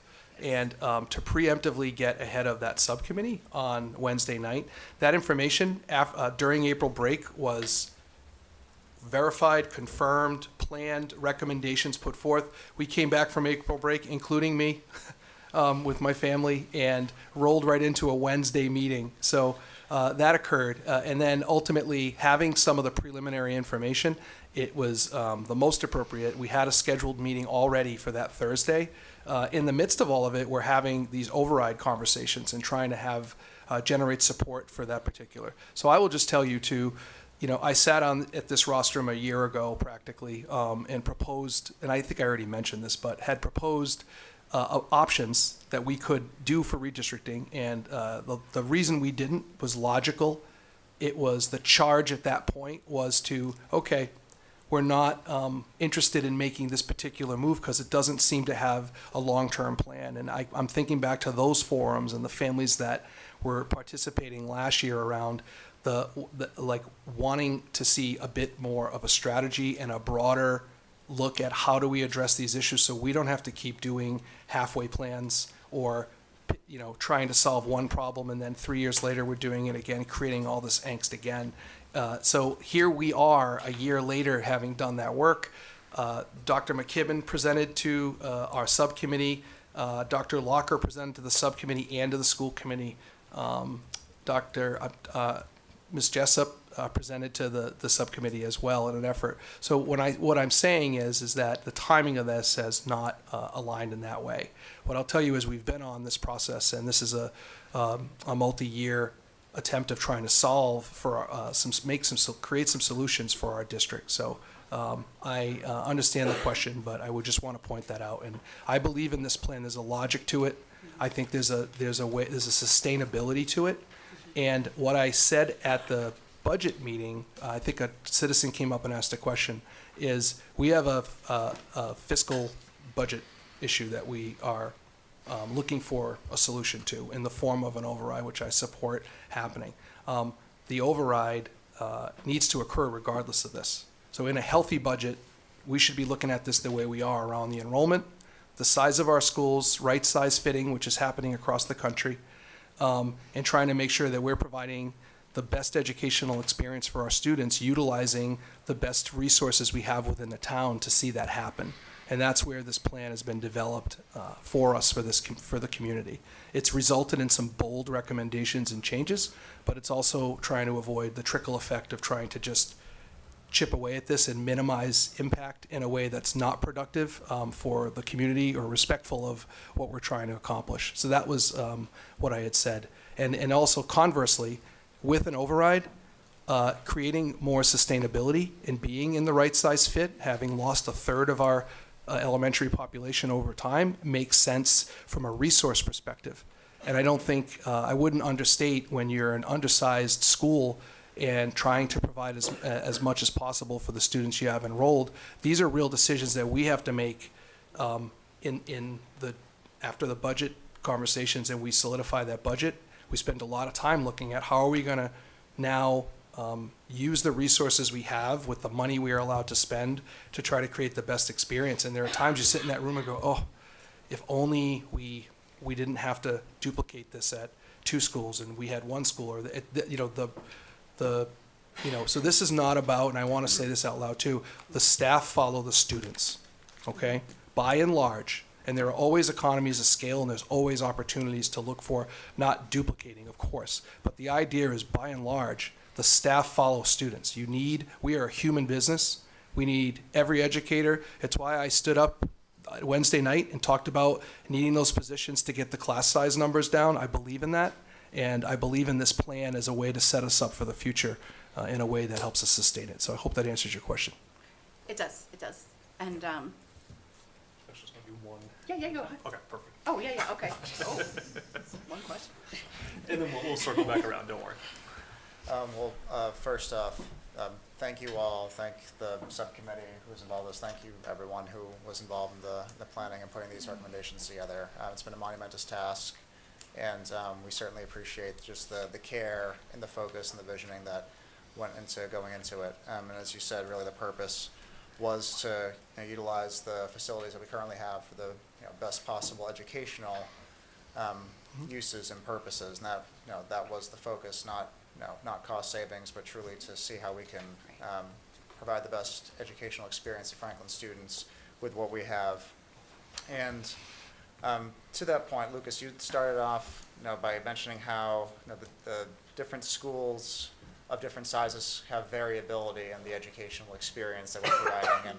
And we talked about how the top priority in the budget development process was ensuring that we have proper student-to-teacher ratios in line with our recommendations to maximize that educational experience. And I really appreciated the picture you're painting with us, the picture that all of you are painting with us of the maximum 8 sections per grade and kind of creating a small school feel for each grade, and really using our educators and in the spaces we have in the most efficient ways as possible for them to support each other and to really kind of tailor make that educational experience for each grade as best as possible. So could you maybe elaborate on that a little bit in terms of the value that this is creating for all students that we're not seeing and how our facilities are currently laid out, given the disparate the disparate experiences and how our resources are currently spread thin? I don't have the slide, but I had a slide that showed basically the sections, and if you may recall, it had the sections at each school, and if we don't get the positions we asked for, it would bump those sections up. So you have, I think, 4 classes at 20 would be at 24. I believe one of the elementaries would be at 27 in second grade, for example, if you just look at this distributed across. If you have, and we can model this out a bit, but basically, if you look at the way we're organized, if you put sections together, you create better sustainability as we plan forward. Because what I don't want to do is have to answer a question to a parent again about why are class sizes at 24 or 25. Our goal, my advocacy of our budget, which is the most we've ever asked for, is really to try to help us sustain that and move forward. At the same time, this type of plan helps us as we move into future years to keep us on track to provide the best experience we can. The second part of your question, you mentioned, the quality of our teaching staff is phenomenal in Franklin. We're very fortunate. It's why I moved my own family here, because I saw so many great people working here. The 4 walls in which they work in, I think we have this is what I noticed, I've noticed this a few times in my life. We're talking about a technical logic. I think there's some logic to this, but there's also an adaptive piece. So the 4 walls are one thing where educators work, but there's a community of a school that exists. That's the loss. I think if we were all being honest and looking at some of the facilities, they're not all equal. They're not all the same age. They're not. And that's not a knock on any particular building. The magic of Franklin is the people who teach within this community and educate our kids and go out of there, go above and beyond. But ultimately, we're talking about the closure of, in this proposal, we're talking about the closure of a community in that regard in an effort to try to unify to become a new community. So I would just point out that the educators we have and the 4 walls in which we work are really the change we're looking to make, is the 4 walls, and look to try to put our educators in and continue to follow our students and educate them in a different way. Thank you. Thank you.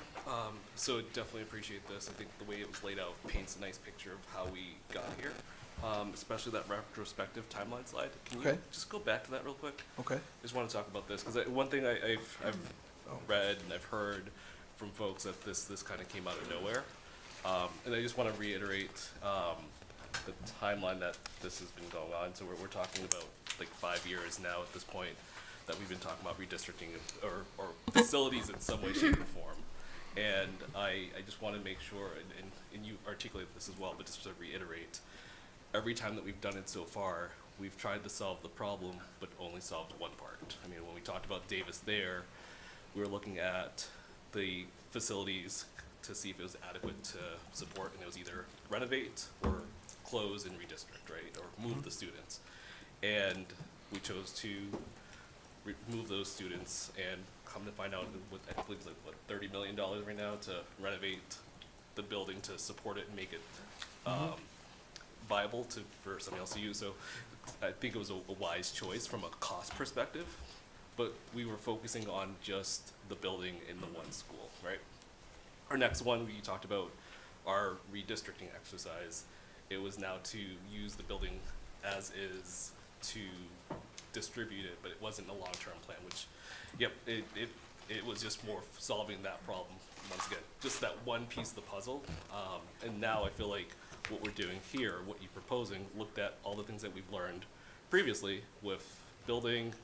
We've done our facilities assessment, we've done future planning, and I think this covers us for a longer term versus short term. So appreciate the vision, but just wanted to just bring this back up to folks that this has been a long process, and I see this as baton race. You know, we're not starting from scratch every single time. We're picking up the baton from somebody else. We're using their learnings. We're updating their data, and I think it helps move those phases faster. So yes, there were projections, but I feel like because of all the learnings and all the data that was done previously, we could just update that versus start from scratch. Is that correct? It's correct that, and it's the technical side of this work is, yes, this has been going on for a long time. I think for the community, what I can empathize with is when it gets to a real recommendation and it becomes real, it's a shock. It's a new idea. So I just respect that, and I understand that as part of this is like a human experience to this. If it was just about, if this was the Marines and we were like, we're moving one squad bay over to another, it would just happen. And that's not what we are. We're an educational institution, we're a community. People have worked really hard to establish communities, but at the end of the day, I have confidence and faith based on the people that live in town, work here, and lead here, that we will see tremendous benefit down the road on building and establishing new communities. And I believe this plan allows us to offer even better support for our teachers, for our students, and for our leaders. So that kind of leads into my question. Okay. So thank you. So the benefits. So what Yeah. are the benefits of this? And it seems you had mentioned 8 sections per grade. So in today's world, what happens when we don't have enough students for a regular sized class? Like how do we manage that today, and how would that work in the future? I think what happens is if you have enough students for, say you had enough for 3 sections, and then you get so low that your average is, we often end up, I call it the 7-10 split of scheduling. We often end up in these situations where if you add a teacher, you end up with class sizes of 16, which we've had. And I can remember sitting at the redistricting at a table with a teacher who said, I'm teaching 24 kids, and someone across town's teaching 14, 15, and 16. Now that happened because we were coming out of a pandemic, and we were prepping for what we historically knew would be, what we thought would be a larger number of students entering a particular school. And it didn't happen because people moved out or didn't move in, and it just created this vacuum. So it was one year, I want to be clear, I know Mr. whoever, someone's watching, but I would just say that happened. And I remember thinking, wow, if you had sections, you could sustain growth, move-ins, or declines much better if you're able to put together more sections of a grade. And try to also respect the fact that people love having a community school. We're in a situation where we're trying to look forward and try to preserve as much of that community as we can geographically, and also trying to provide a K-5 experience within buildings. When you have teams of, say, 7, you have to think about one teacher emailed in support of this and really saying, I can see the value here. I'm trying to not get caught up in my feelings about this, but I can see some logic, and I wondered, do the teams, could they still be a 3 or a 4-person team, and you could have many teams that kind of collaborate, and professional development could obviously be orchestrated. So I think those are some of the benefits that I would anticipate down the road. The hard decision is coming out and proposing this, but I see down the road, as we work and as we engage with staff and we engage with leadership and we engage with our union and everyone else, I think we're going to see, if this was the case and we do this, the actions and the way that this gets laid out is really important, because it needs to be to be able to be successful, and that's what I'm interested in, is success for us now and in the future. Thank you. So first off, I wanted to address everyone in the audience and those watching at home. This has been quite the process. I've heard from a lot of you, some of you through email, some of you in person. We hear it.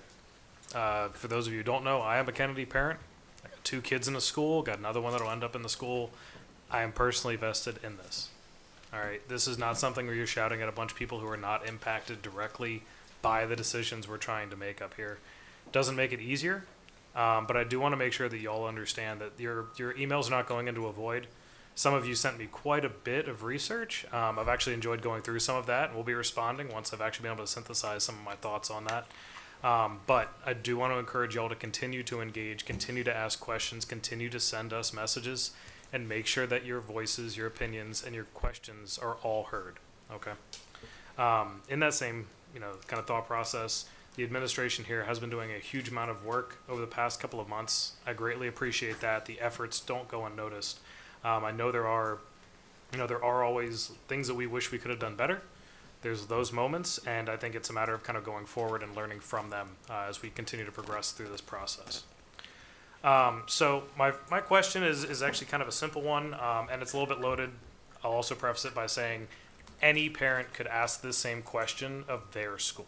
Okay, I'm just going to use mine as an example. What if we left Kennedy alone? This is a good question. So, first off, if you're doing a master plan, you're looking at how do we take a step back and look at the entire district. So I've been using the analogy with my team. It's similar to like we all just entered a room, and I'm asking everyone to stand up, and then we're going to rearrange the furniture, and we're going to make sure we're set up the correct way, and we're going to sit back down, right? So that's the idea. With same people that stood up need a place to sit down, right? But the furniture may change, or the amount we need, or what not. If you think about this, one, not including the element, Kennedy, for example, in a master plan means you'd be reorganizing all the other schools into this concept of a north and south. And I would ask, do we just hold the spot? Do we redistrict, leave Kennedy out? I guess what would you have? I would ask the question back, what's the solution for if you're trying to really plan out a master plan, to just carve a section of Kennedy out? I'll go through each school, but just for this example, and then have the rest of the K-2, 3-5s reorganized, because ultimately your middle school's unifying displace Oak Street. So if you don't do anything with Oak Street, you can't unify your middle schools in that particular building, right? And now you have, you've splintered off in that particular way. Similar to Kennedy, I would argue Parmenter in the same boat. By not addressing this holistically and looking at this, you have an opportunity. And I would say educationally, I'm looking at an architect, an ed planner. I've been in education for over 2 decades and in leadership for well over a decade. I think we're surrounded by a team of people who have looked at all those particular options and didn't see value. It'd be much easier to either not do this and keep going like this for a while, or really take a look and put forth a plan that provides a conceptual framework for how we can move forward. So any component of the plan, and this was actually written in 2020 in the KBA report, a singular option is not recommended. And I think we went that route a bit. When I was first hired, came in, we did the redistricting. It led to a singular option that was trying to solve one problem. It was trying to solve the fact that we had closed an elementary school and wholesale moved a group of students. But if you look geographically, could we have created better balance? Yeah, but now we've continued to decline in enrollment at the same time. So there's all these factors that play into that decision. So to answer your question, I think not including Kennedy in this example in the master plan that's looking to distribute students in our newest buildings beyond our high school doesn't seem like the appropriate step to take, as hard as that is to say to you as a parent and a school committee member and to the folks behind me who are all here in support of wanting to see your school preserved in that way, I'm assuming. But I think it fits into the larger picture. And I think my goal and my job is to really look at this from the perspective, I'm a human, but and that's where my empathy comes in around these types of decisions. But I also have to look at this from a superintendent and say, how are we organized and how are we setting ourselves up? Our high school is going to continue to decline through 2030, down to 1,300 kids according to the forecast. The middle school is going to continue to decline to around, I want to say, 900 through 2029. So 3 middle schools that are at 320 to 380 will continue to decline from now until close to the end of the decade. There needs to be action here, but that means it's like a trigger. It's a chain reaction. So how do we reset this so that we're not worrying about this and having to do yet another study of how we're going to do this? And I think that's the difficulty. That's the difficulty put before you and the difficulty of recommending, but ultimately I see this as the ability to walk around and say we're really trying to position ourselves, get the teachers the support they need to make sure that we can withstand fluctuations, whether it's from budget or from enrollment or services, and try to provide the best model we can to educate kids.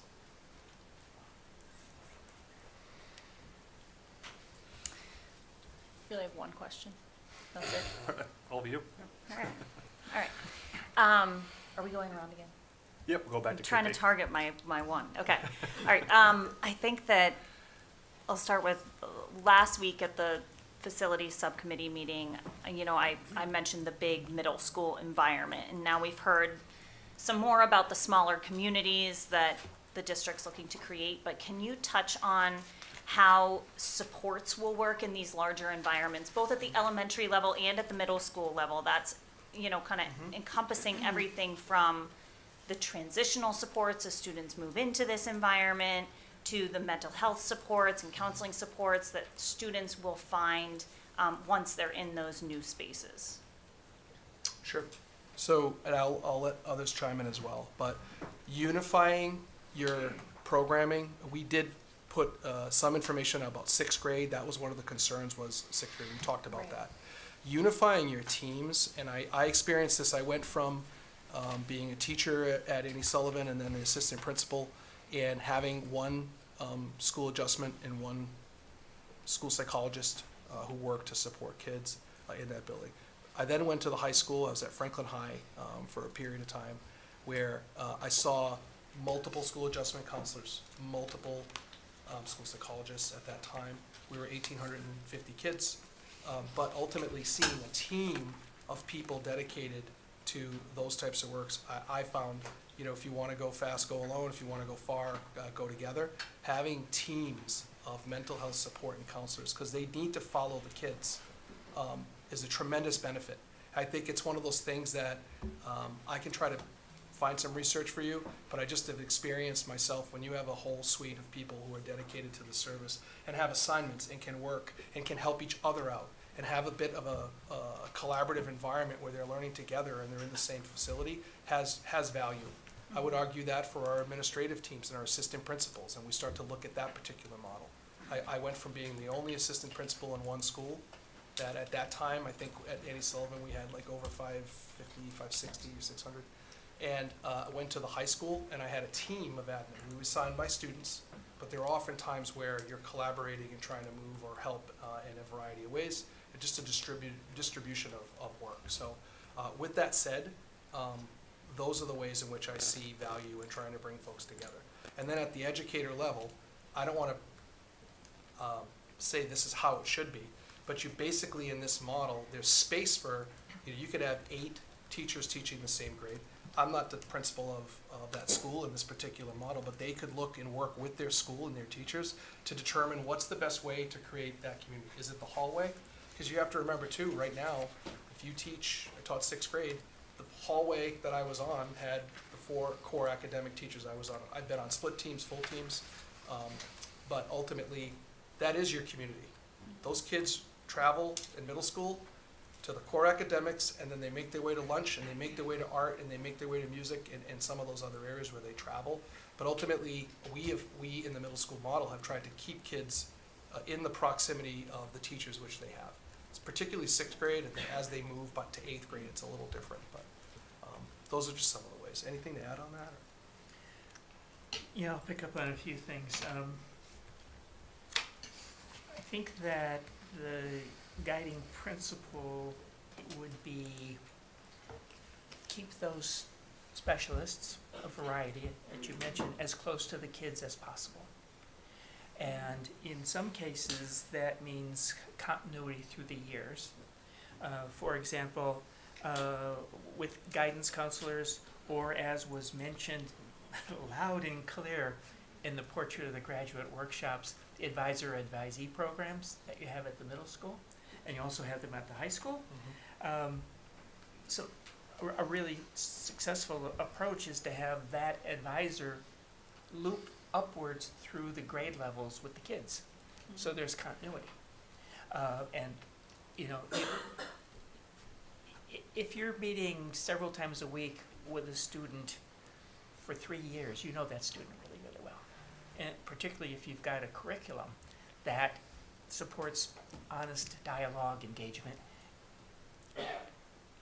touching on a number of critical learning issues, social, emotional issues, etc. That's a very powerful program. I know a school, and that logic follows through to the high school, by the way, which is generally not a part of, this study we're doing. However, came out loud and clear in the Portrait of a Graduate that the advisor-advisee program really could be enhanced by reshaping it. In any event, how about a school where the advisor in the advisor-advisee program gives out the diploma? Not the school superintendent, not the... I don't like not that the plan, Fran, I'm sorry. Let's keep moving. Next question. I'm just kidding. Extreme example of getting those specialists close to the kids. The other piece of it is in the physical plan. So what Kate's drawn here is a really good expression of what had been discussed. There are nuances that, and a key one was, if you, as she noted, the special ed is bedded into the small learning communities. It's, planning on large buildings, a bottom line is out of sight, out of mind. And so the physical plan part of it is to strategically locate the right people in the right places. So those specialists you're talking about, many of whom are probably in that oval bubble called student support services, right behind administration. It may be that when the process is gone through to really define the school, and boy, this is just the toe in the pond, it's just the start. It may turn out that those are distributed into several smaller groupings, or that they have satellite offices, quick conference room type spaces to grab, rather anonymous, so that it's not labeled that you're going to go meet. But there are lots of ways to make them physically accessible. And we just have to get there. That's years down the road, but we just have to get there. Yeah, I think ultimately, if I could just sort of follow that, is how the supports work with these is really up to all of you. This is just a sort of concept, and I think the next step over the next year or so is really trying to understand what that might look like. And that's working closely between you as leaders with the district administration to understand what some of those bubbles might be. And that's the exciting work that would come next. Okay. No problem. Thank you. Go back down one. Questions here? Yeah. This is the Franklin schools are our core value, as we know, so many lives depends on that, the house values, all these lifestyles, so everything depends on the schools. However, I come to the Paul question to save the Kennedy. You already addressed to that. Can you please elaborate the teachers follow students in terms Teachers of follow there students. will be no layoffs or anything Right, like that? so actually, what would be a good illustration? The breakdown. If you look at the number of classrooms, K-2, we did the math on current classrooms and then in these models, and it's basically the same. I think, Dr. Rogers, can you confirm? It is basically the same, it's the same amount of classrooms because the number of kids doesn't change. And it also allows us to try to, like I said already, create class sizes that are within the recommended ranges we've talked about. K-2, 18 to 22, and then 20 to 24 for 3 through grade 12. So basically, those sections, if you look now in each of our schools across the board, it's basically the teachers follow the students. Educators follow the kids because you need all the same types of support. And I would be advocating that we don't minimize supports for teachers and counselors and things like that that we need to travel with the kids as a result. I think we could, the whole budget ask is around trying to create more resources for the schools in order to sustain and keep the high quality of education. So I would see a benefit to having the complement of counselors we have, unifying them, leadership, trying to make all of those decisions as we move would need to be made sooner than later. But the goal here is not, as I think Dr. Dutch mentioned, to try to I think we need two things to happen in order to be the most successful we can be. I think we need an override to fix the budget issues we've been dealing with, and also we need to really look at this and have a thoughtful master plan, which we haven't had for many years, in order to sustain the educational quality that we have. Thank you. I have several questions, but I will pass on to the next one. I'm actually going to cut the line real quick because Go I ahead.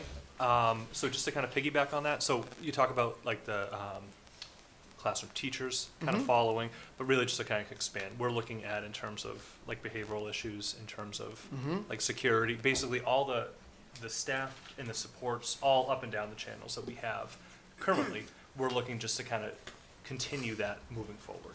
Right. And to be fully transparent, there will be positions along the way that it would not make sense to have multiple for a specific size. And I would just tell you that we need to be really thoughtful about that process. But I can our goal is not to diminish services as a result of any of these types of moves. I think they're just logical positions that duplicated don't make sense in the future in this particular model. So, and we'd have to talk about those more. But. Thanks. All right. Thanks. And we're trying to add teachers, really, so, Right. and so just to follow up, I didn't kind of go through the, like, comment that I wanted to make before my question before, but, I think it's worth mentioning that, you know, as you sort of navigated the influx of people's knee-jerk reaction to this, and you had done this great example of what you just did, like, we can't have, be asking the community for an override because we'll be back in 3-4 years. This is going to help with that as well, but not at the cost of any sort of educational services. It's the goal, and I've seen your integrity, I've seen the board's integrity. So I just want to kind of reiterate that, you know, our superintendent could have hung on to that audit or, you know, research, what we sent out Thursday night, whatever we're gonna call it, the letter. But he doesn't play political games. He just, you guys want the information? We'll get it to you tomorrow. So, you know, we've had to kind of weather that storm a little bit. So I commend you for being transparent and being just, you know, what you see is what you get. And I just want to give you credit for that, because I think it was, you know, you get criticized for that, but to me, it's criticizing somebody for being a great leader who's transparent and loops the community in. So anyway, I wanted to talk about, I hear from people a lot like, oh, we're going to turn into this like city school system, you know, it's sort of like that, like, you know, the school systems we all grew up with, who are like in our like 30s, 40s, 50s, and how I've sort of been answering that with like, don't think about like, you know, Boston, think about Google. Think about like what the future is going to look like. We're not just trying to create like bigger spaces to house these kids to save money. We're looking at, I guess I'm looking for like I was fortunate to be part of those studies, a few full days of it, and I don't come from an educational background, so to me I was like, oh my God, I want to do this. Like when I was looking at pictures of, you know, schools in Maine where like, or even in Massachusetts, like can you to our consultants that are here, or Lucas, if you remember them, do you want to kind of just build that vision for the audience that maybe they've never seen something like that, they don't know what to even think of when it comes If to I like, a could just future. respectfully, I appreciate the comments you said, not necessary, and I recognize that this proposal created a lot of shock for people and needing to process it. I hope by the end of the night, people have more information on the details of what's being proposed. But I do appreciate it. I don't know, and I'll leave it to you, you're the board, but I don't know if it's gonna be beneficial to talk about some of those other communities that have done some really progressive things. We're not there yet. And, well, I think it gets away from what we're proposing and recommending, and I just, Sure. out of just respect for the folks in the audience, I don't think I that's the guess best. just like it's not going to be overnight, but like that is the goal. The goal is to be a future progressive school system that's going after like what is needed for a future of education. So I guess if you could talk about like, I can respond in 3 sentences. There we go. Thank you. yeah, just, you know, maybe I set you up for failure, but I was inspired by No, it, it's okay. and I believe in it. Okay, I can share a few things in my history, and I shared these with you the last time I talked to you. First of all, a successful, large school building is not a big version of a small school building.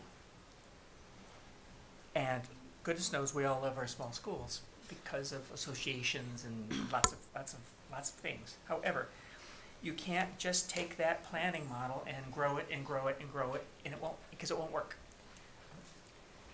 Two examples. I did a K-2 school that brought all of the K-2 students in the district in Maine. And it happened to have 925 students. This is K-2.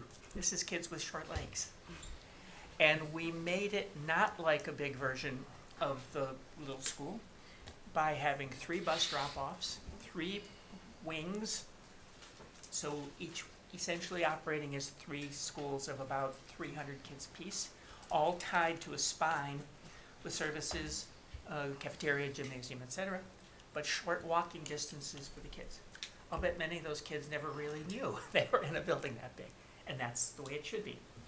I have one in Ohio where we brought together 3 buildings to create a 3 through 8 school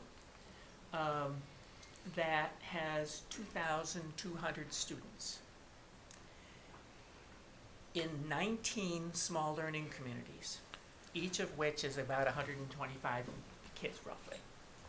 2 libraries distributed, multiple drop-off pickup points, and this one's a real key, but you can do it here. Teacher autonomy within the small learning communities, giving teachers much more responsibility to manage the lives of their students, and goodness knows the classroom teachers knows those students better than anybody else. What happened within a year and a half, the state test scores went through the roof. And then over the succeeding years, they opened about just before COVID, up and up and up and up, little bit by little bit. I'm really proud of that. They took the big leap, but we designed a building that was not an oversized version of a small school.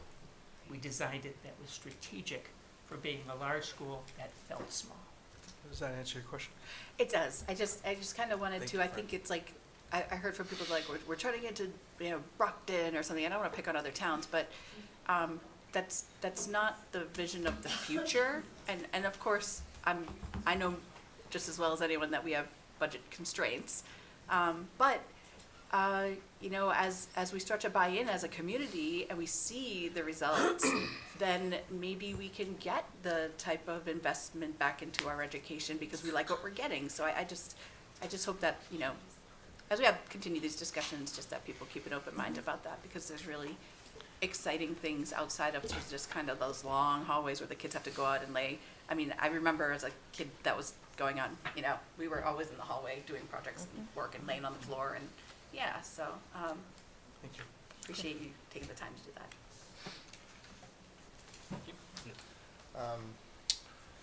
So in all the emails that we've been getting in response to this, definitely maybe not a central theme, but a recurring theme and concern is special education and students with IEPs. And I really appreciate in the special needs and district program slide how you showed that the South and the North K-5 schools will have uniformity in terms of the special programs that are offered. So in terms of the students who are currently enrolled in a special ed program and on an IEP, will they have continuity with the teachers that they currently have and the support systems that they currently enjoy? That's the goal. I think what we would want to do is look at the particular programs we have where they currently exist, and then in a move like this, we need to strategically place. And the goal of the partner idea is really trying to look at creating. You already heard this explained, but this idea of having north and south, and then distributing students by where they live. I think that's what I would what I would say is to not get locked in this particular conversation. I think that's gonna require further conversations with Mrs. Morano and her team, the families, the teachers, the leaders, on where's the best placement and distribution of students based on the needs and the program and where they're gonna live. I think if we build the right framework and we have the spaces dedicated, and then we start to think about the students who would be there and the staff that would be there to support them, I think that would make the most sense. So the goal would be to thoughtfully place students in the programs either they're currently in, or if a partner program was developed and it made sense, we would look to do that. So Thank you. If I could just add to, at all of your buildings, you have sort of what are more like resource classrooms, learning centers, where students with IEPs go for any type of services. They sort of pull out. And if you go back to the diagram of the elementary school, even and the middle school, the idea would be, as students are sort of picked up in the musical chairs analogy and replaced, that those special education rooms are located in direct adjacency to the student groupings. What that does is it minimizes a student, if they do have to be pulled out for a service, they're going next door. They're not going to the other end of a building. They're right there. So you're minimizing the time they're away from their classroom. And the other thing is as we talked about the midterm strategies, realigning some of those, like kindergarten classrooms, to be larger, we want to be pushing in as much as we can, we, the educators, not myself, so that they can go and, you know, push in so the kids aren't having to go anywhere. They're receiving those services in their classroom. So by placing those special education rooms within the small learning communities, you're providing a lot of benefit to those students. That's above and beyond the specialized program you have, but there's tons of classrooms serving those needs for the majority of your IEP students that are just getting that little bit of extra help from these resource type classrooms. If I could just add one thing. So yeah, Kate's done it. Is it working? Yeah. Yeah, okay. Kate's done a good description of characterizing how inclusion programs are handled. Could you flip to the chart, please? The substantially separate programs are right there, very different. And it's very common in districts of your size that have multiply focused, different substantially separate programs with different focuses, to put one in one building and another one in another building and another one in another building. That's partly done to avoid having a single elementary school, for example, in a portfolio of say 4, becoming the quote unquote special ed school. It's also done to, in some manner or another, be able to get those destinations for the kids as close as possible to the parents. And what you then have is a grouping of students who are riding buses completely different than the peer students. It's its own culture, if you will, for lack of a better word. In this case, the larger buildings offer the opportunity to serve all of those students with substantially separate needs in locations where their siblings will be, and our buildings are large enough that we will not be creating that quote special education school. So bottom line, this is unique, that you're able to have this degree of program accommodation in the right places that minimizes travel time and maintains family connections. This is very unique. Thank you. And then just a brief follow-up point of clarification. So that description that both of you just gave of having the specialized classrooms and inclusive classrooms and these supports being in such close proximity to each other, that is something that currently does not exist but would exist under this proposal? So it does exist. What this could do is improve some of those relationships when they're more thoughtfully placed. It also will create better equity. Right now, there are some really, really fantastic, thoughtfully designed special education, and I should correct my language. They're not substantially separate programs. They're specialized programs. The students in those classrooms are still in an inclusion model. They are attending other courses throughout the building. So, I hope I'm speaking correctly there. Paul, anything to add, please? Yeah. Sorry, I caught myself there. But those students are currently sort of distributed through the building. It's part of the requirements from DESE. We don't create special education wings of buildings. The students are distributed amongst their peers for any type of special education programming. What utilizing this type of model and utilizing your more modern, newer buildings will do is create that equity in that, for example, I'm thinking of a couple of the Strive classrooms at the Keller Sullivan building. They are designed for that program in the sense that they are much larger classrooms because the students need more physical space. So they're, like a classroom and a half in size. And they have specialized toilet areas. They have areas for changing tables, all the needs for that program.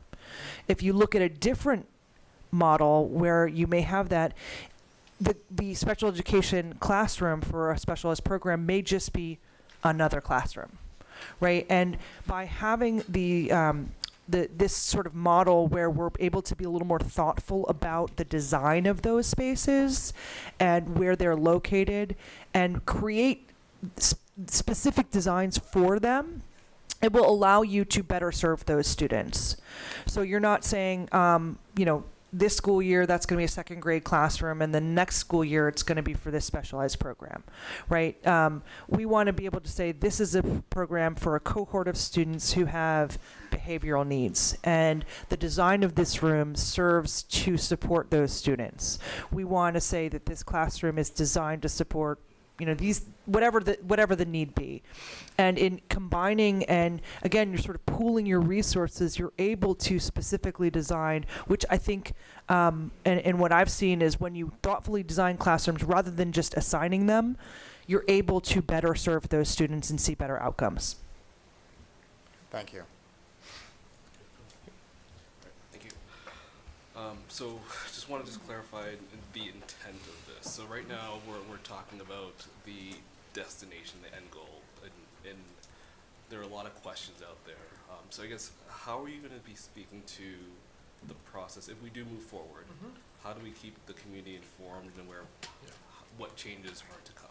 Right. I think a combination of communication strategies needs to be out there. I think the website needs to be populated with the current information, including this presentation. Any types of updates need to be included in there. I can remember when we I was at Franklin High, at the old Franklin High, and then we transitioned into the new Franklin High, and I remember having a website dedicated to updates so people could go in real time. I also think direct emails would be appropriate depending on the concept or the information that needs to be shared, and also looking for opportunities to obviously engage in the planning. A vote or an approval of this plan allows us to start taking the actions. To have this if this had been tied up in a complete bow with every bus route determined and everything, we just, without being able to have approval to move forward, we can't really get to that level of detail. But what we have confirmed is the students that we are talking about in the spaces we are can be educated in the spaces as proposed, and we tried to lay out the opportunities, the values, and what we've tried to preserve around that idea of trying to keep smaller communities within geographic proximity to an area, and try to lay that out for you tonight so that that's where this recommendation comes from. Great, thank you. Okay. So I wanted to just take a moment, this is going to be a bit of a whiplash, so bear with me. The environment that you're discussing for the middle school, looking at those teams and kind of how that's designed, I don't know how many folks here have experienced that before. I actually have. That was my middle school My town was pretty similar demographics to here, 37,000 people. Income was a little bit different, about 70K is the median. We had 3,000 and some students. Elementary schools were a bit smaller than what's proposed here, but the middle school was within about 100 students of what we're proposing for Franklin. Okay. We had 3 separate teams for every single grade. We had wings, much like is what's being talked about here. And again, middle school. I'm aware enough. I recognize what's going on. It's not like asking a first grader, hey, what did you think of your school?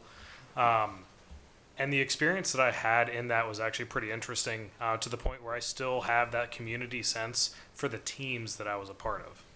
So each grade had their own teams. We're in one general part, like 6th grade, we're all upstairs. That way, anyone else shows up, everyone knows you don't belong it's like there. a cul-de-sac, right? Yeah, exactly. It's kind of a good setup, much like we're talking about here. We have kind of an academy for the 6th grade students. But that really let us kind of get into this situation where, as an entire system, we came together, but we had our small community. We had that same sense that I think we really pride ourselves in here, and we were able to develop that real kind of bond. We'd have competitions between the different groups. We'd have all different ways to try and kind of drive that sense of community and belonging within those little sub-organizations, and that really carried through. We had different groups for every single grade, and there would be some consistency, like, you know, we tended to move kind of in a group, but there were exchanges along the way. But all that being said, it ended up being a good experience for all of us. We didn't notice we were in, you know, 1,000-some person school. We thought we were in our own little corner. We didn't see 7th grade. We didn't see 8th grade. We saw just a third of the 6th grade.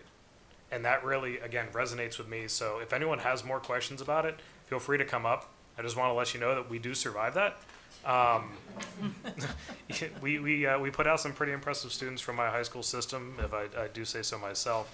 But all that to say, it's not even me. I had a bunch of friends go to Ivies, and they all tell us about it constantly.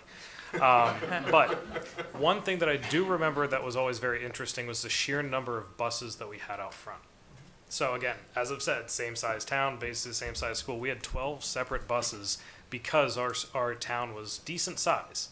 Now we were a little bit more compact. We had a lot more kind of high density housing. Still had 12 buses to deal with. So when it comes to that and looking at the logistics of that and the complications around that and also the economies of scale, how do we kind of balance that out? Where I think, you know, looking from the facility standpoint, Dr. Dutch did a great job of kind of explaining how we're able to really benefit from this potential reduction in the overall number of actual facilities.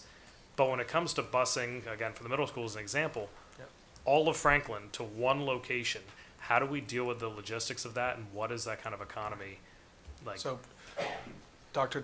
Dutch loves bus questions, but I'm going to start. That was sarcasm.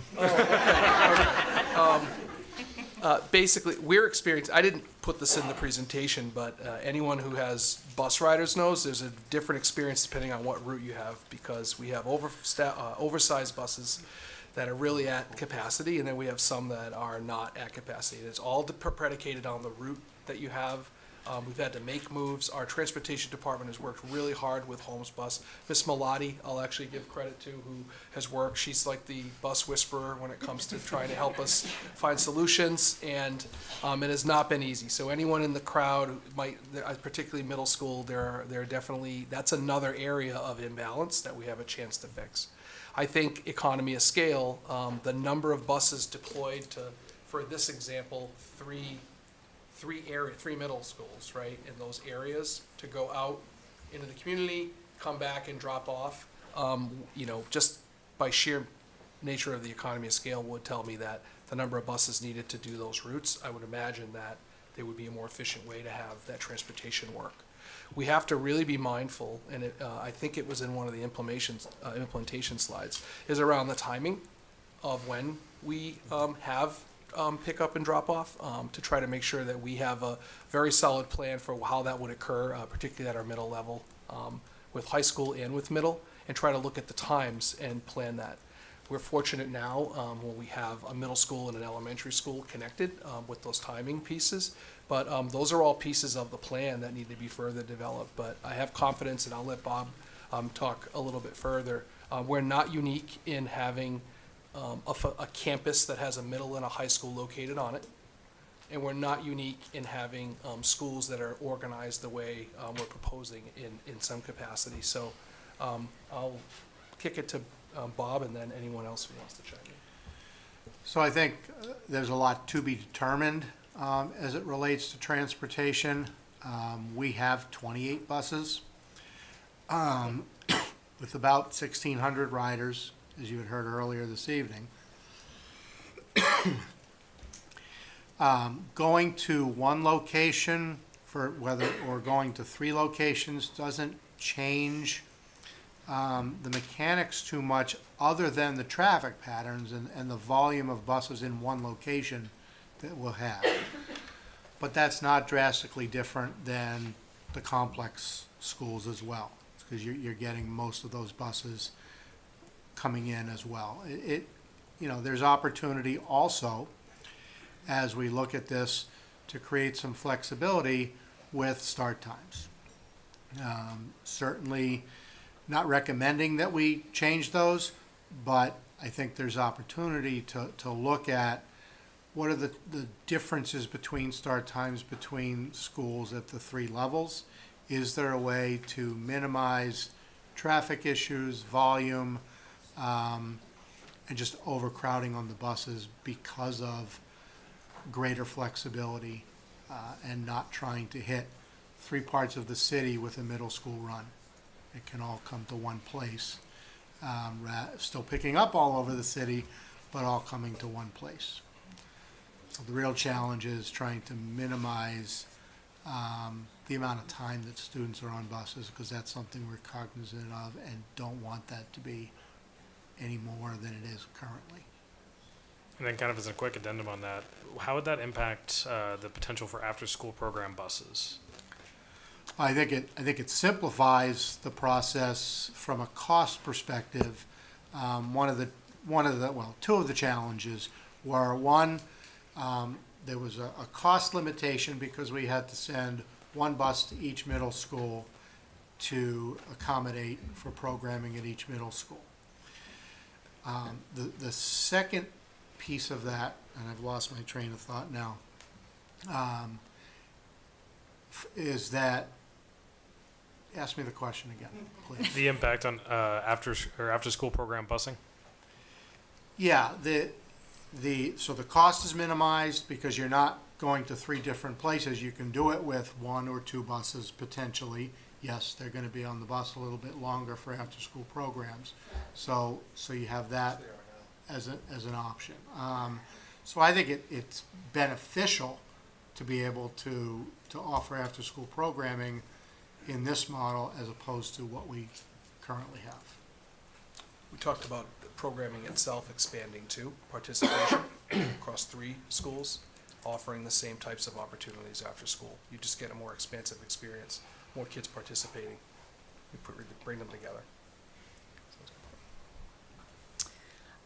So you touched on a little bit renovations that might be needed to some of these buildings as, initially as the students are going into them. I'm sure there are other things that, we talked about bathrooms and playground structures, things like that. Obviously, there are budget issues in town, and have you had any conversation with the municipal side about how, capital funds that might have been scheduled for potentially closing buildings be used to pay for some of those upgrades? Like, do you kind of have a plan or an idea of how that could work as far as needed renovations? I know Mike D'Angelo's here as well, our Director of Facilities, but I think this was mentioned by Kate, but we talked about cost avoidance when it relates to projected projects that are on the horizon.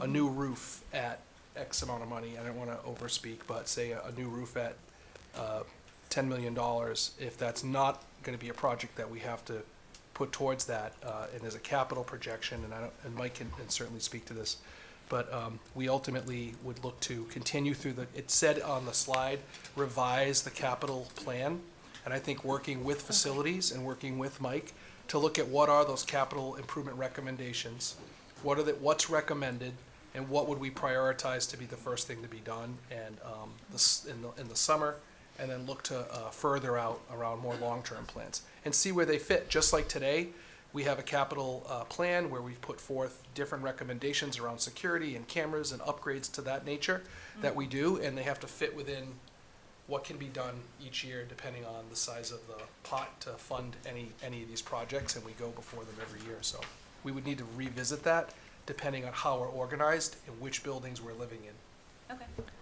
I just want to add, I feel like you just, I set that you up to answer that question for me, because ultimately we just had a series of conversations with the director of facilities to talk about exactly those things. We want to leverage what you already sort of have on the books, because no one wants to spend money to do any of this. So minimizing the sort of cost implications of making these small modifications is an important value to bring to the project team.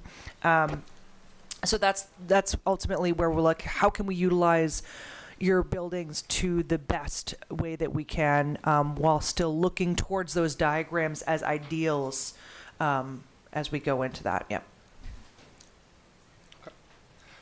And just kind of looking around the room, I know it's a movement. I know it's also getting late. What I think we might just do, maybe just one more round of questions if you have them, and then want to make sure members of the public have an opportunity to speak. If there's still questions afterwards, we can certainly kind of still come back to that, but I really just want to make sure that, I know I got grandparents taking care of the kiddos tonight. I'm sure other people in the same situation. If you're good right now? Okay. I'm okay right now too. Yeah, we can hear from them. I do have one question. Yeah. Last one, actually. Can you speak to the SOI process? I know we've closed or taken the school offline. We'll take another school offline. Like, how does that impact our eligibility for this whole process? So we have reviewed the correspondence that was had in 2020 when the Davis Thayer school closed. And when you deep dive into the actual verbiage, and see this as, yes, you know, from a town side, you're closing these schools as they currently exist. But as far as the state is concerned, you're sort of just, again, taking those kids and moving them. It's not seen as a true closure. You're really unifying elementary schools, and you're changing the location of your middle schools and unifying those students. So, we plan to have a conversation with your director of facilities to coordinate and to sort of share with the MSBA, depending this group's decision, if we choose to move forward, you know, how they would engage with that decision. But looking at the language alone, we don't see a direct conflict that would preclude this anything moving forward. So, but obviously we are looking for a solid yes or no from the MSBA before any sort of before you start moving down this pathway. Thank you. So given the time here, and I think there are quite a few questions left. I know plenty of people in the audience have one. Bit of a sensitive topic, but what is the feasibility of looking at starting to engage on this after a decision at the end of this month versus potentially at our next meeting on the timelines that you shared? We put forth the recommendation in line with when this project was expected to conclude. We had the information, we shared it when we had it as far as a decision around these. I think the recommendations before you to happen for a vote, we're really trying to make sure that we can take the actions we need to take. If you choose to do this and vote to approve this plan, we want to start as soon as possible to try to answer all the questions that are out there, but also continue to develop the plan. So there's a policy decision to be made in order to kind of trigger the next steps for us, for one. The second piece of this is choosing not to move forward with an approval of a recommendation would put us in the same situation we're in at this point, with all the challenges that we mentioned. And I believe the information that we've shared, we're prepared to answer as many questions as possible, get back to people, and hopefully you have the information you need to decide and make a decision. That's what I would say.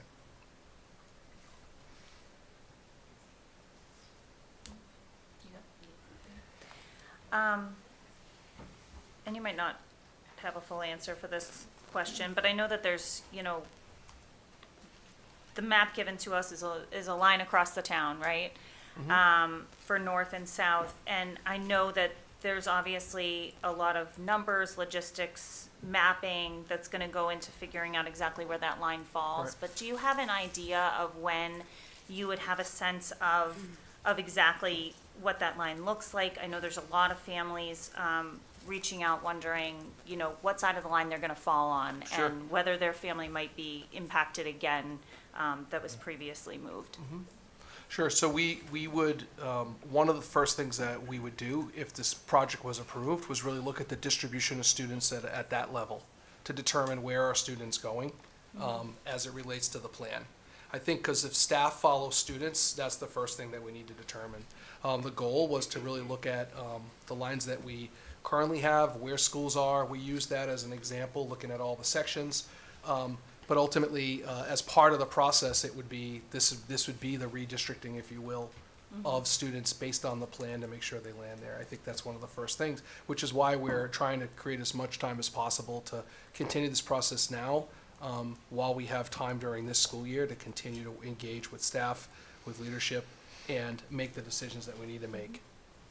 Yeah, and the McKibben and Matt Cropper GIS, which is a nationally known organization that you've already engaged for your demographics, they help in these studies. They're able to, help you to determine where the right place and create options for where that line is. Is it a fuzzy line? Is it a hard line?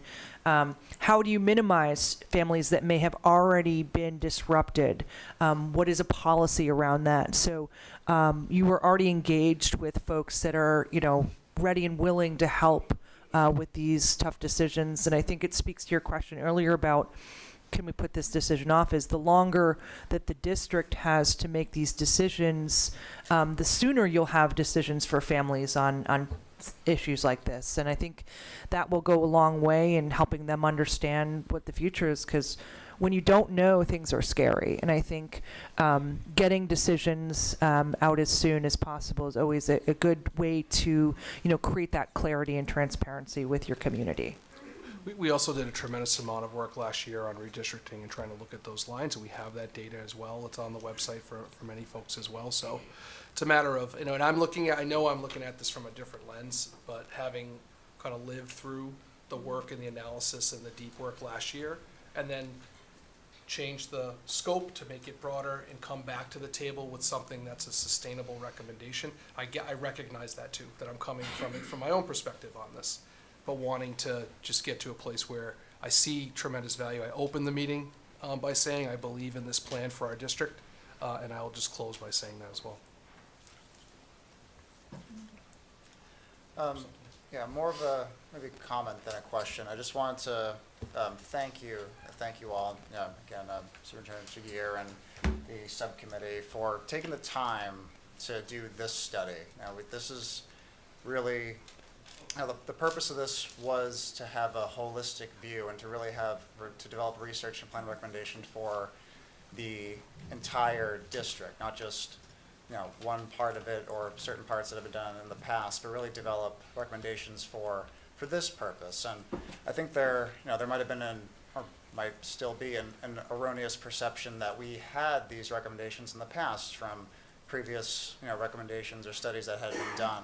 But I think it's important to note that that this study was commissioned for this exact purpose, to have an informed understanding of what the best way to optimize our resources for the sake of the educational experiences in Franklin are.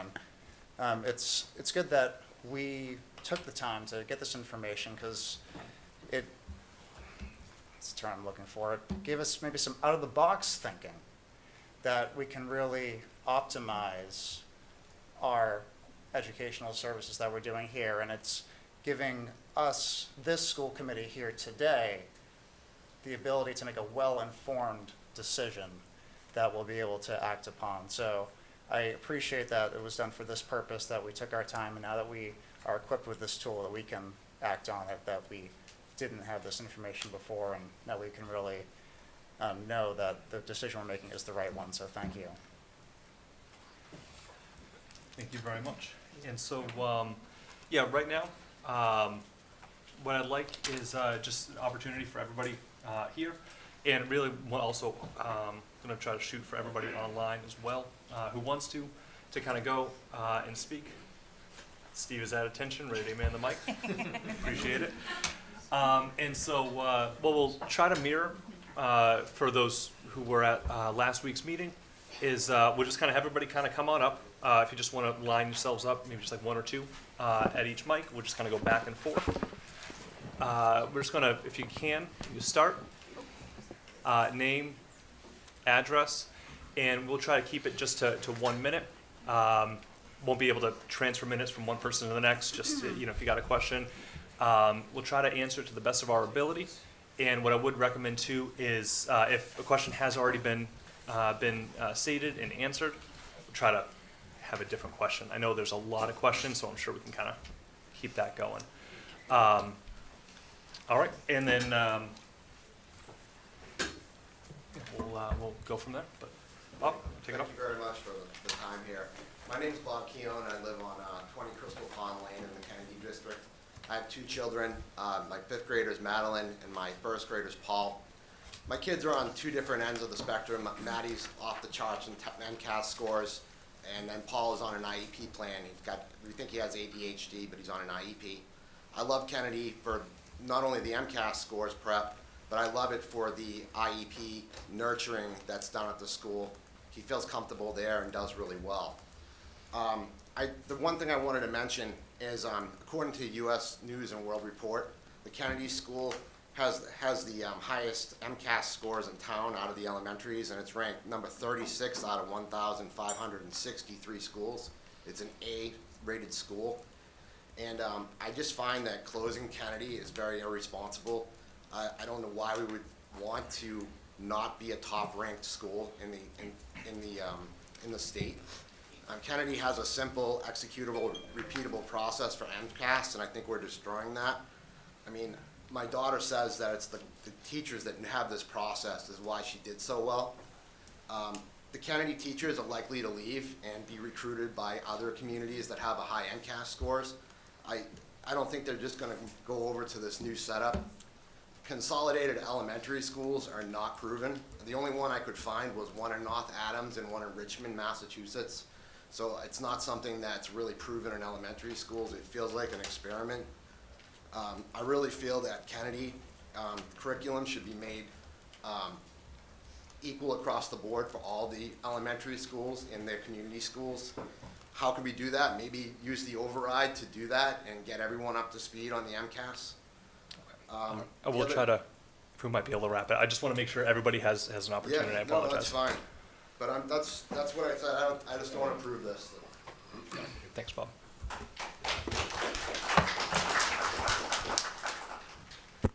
Hi, my name is Jess Phillips. I live at 133 Beach Street. I have 2 young children, one of whom is in the Kennedy District. I'm also an educator in town at Dean College. My biggest concern is not the plan per se, but the timeline in which it's being shared with the community. I know that it has been in the works for several years now, but to release it this quickly and then to not have a plan in place, I just worry that we're putting the horse before the cart. I've been reading the slides from tonight. I see a lot of buzzwords and educational jargon, but I don't hear the details behind it. And when the questions are being asked, the answers are that will come later. To a degree, that needs to happen because of funding, but for us to have a vote of confidence in this plan, I think we need a little more of those details up front. For example, when Dr. Locker was talking about how another district had counselors that moved up with the kids, that sounds great. I love that. That's the kind of specifics that I would love to hear more of that could be an advantage to doing this plan. And those are my comments. Thank you very much.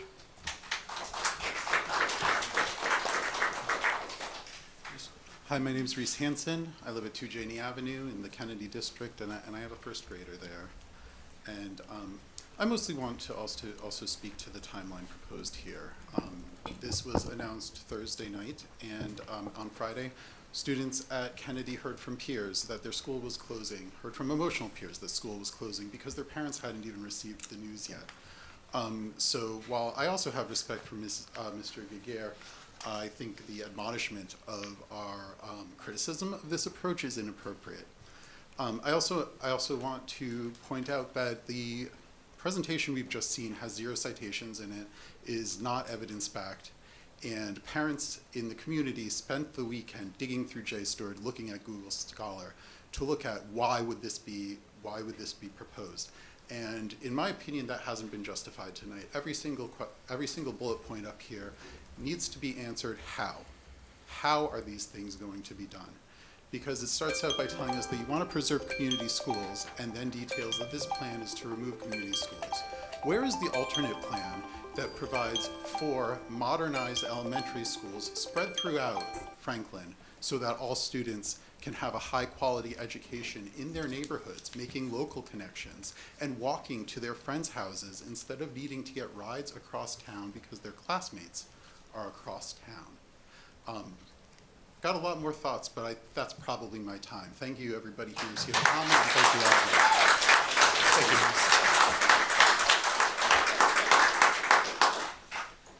Hi, my name is Michael Val. I live on 14 Hancock. I have 2 daughters at Kennedy. I just want to say we love the school, and our daughters love the school. And it's not just teachers doing a great job or our kids' education getting the best they can, but it is also the facilities. I don't see anything wrong with the Kennedy facilities, and I think we've been utilizing them quite well, and I haven't had many complaints about them. What I wanted to say is that usually when there's proposals, there's multiple ones, and this is only one proposal that we're hearing about. We should have multiple options to choose from. And my last comment is this is very rushed. We're told that there's a vote in 2 weeks, and we don't have much time for further feedback. I keep thinking of more scenarios and more questions, and it would be, I think, beneficial for everyone to have more time. Thank you. Thank you, Michael.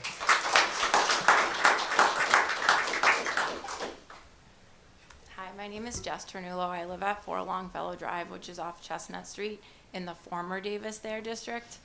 And I would first just like to say I have been following this since 2019 because my son was affected by this in the middle of the pandemic and did end up at Keller. And so I can certainly empathize with the Kennedy parents about how you're feeling right now, because it certainly is very frustrating when you feel like you're being singled out. But I don't think that's what's happening here. I'm not surprised about the recommendations because honestly, this is actually what they did recommend in 2019, consolidating the middle schools and closing Kennedy and Parmenter. It was there. But that's not what I'm here to say. I'm actually here to advocate for the DT kids again, because I would just like to say that we've talked a lot about community schools and how even though we're consolidating into a big elementary school, that will still make it have a community feel, and I think that's great. But when I'm looking at this line, I wonder why it has to be a north-south school. Why can't it be an east-west school? You know, why can't 140 be the line? I also kind of, I don't know if my time is up, but I also just kind of wonder about how many kids are being taken out of the school that they are in right now that is not closing and being moved to another school, because that's what would happen to some of these Davis Thayer kids. They would be taken out if the line remains the way it appears to be on the map. They'd be taken out of a building that isn't closing and moving to another school. My son is in 3rd grade. He started school in the middle of the pandemic. He started at hybrid in kindergarten. He was moved to Keller in 1st grade. On the first day of school, he drew a picture about how much he hated Keller. He cried. He's fine now, but he's going to be in 5th grade when these proposed changes are made. So he would be moving from Keller all the way across town to Jefferson. And I don't see why that needs to happen. So I'm just putting in a plug for those Davis Thayer kids. They've had this hanging over their heads for 5 years because last year a lot of them were slated to be moved until thankfully the school committee decided not to do it. But all year last year, that Davis Thayer district was carved up over and over again in different iterations, and it's the only school district that's happened to in this town. So I'm really just putting in a plug that when this happens, please be considerate of the Davis Thayer students. that would be moving again, this would be my son's second move. So Thank you very much. thank you.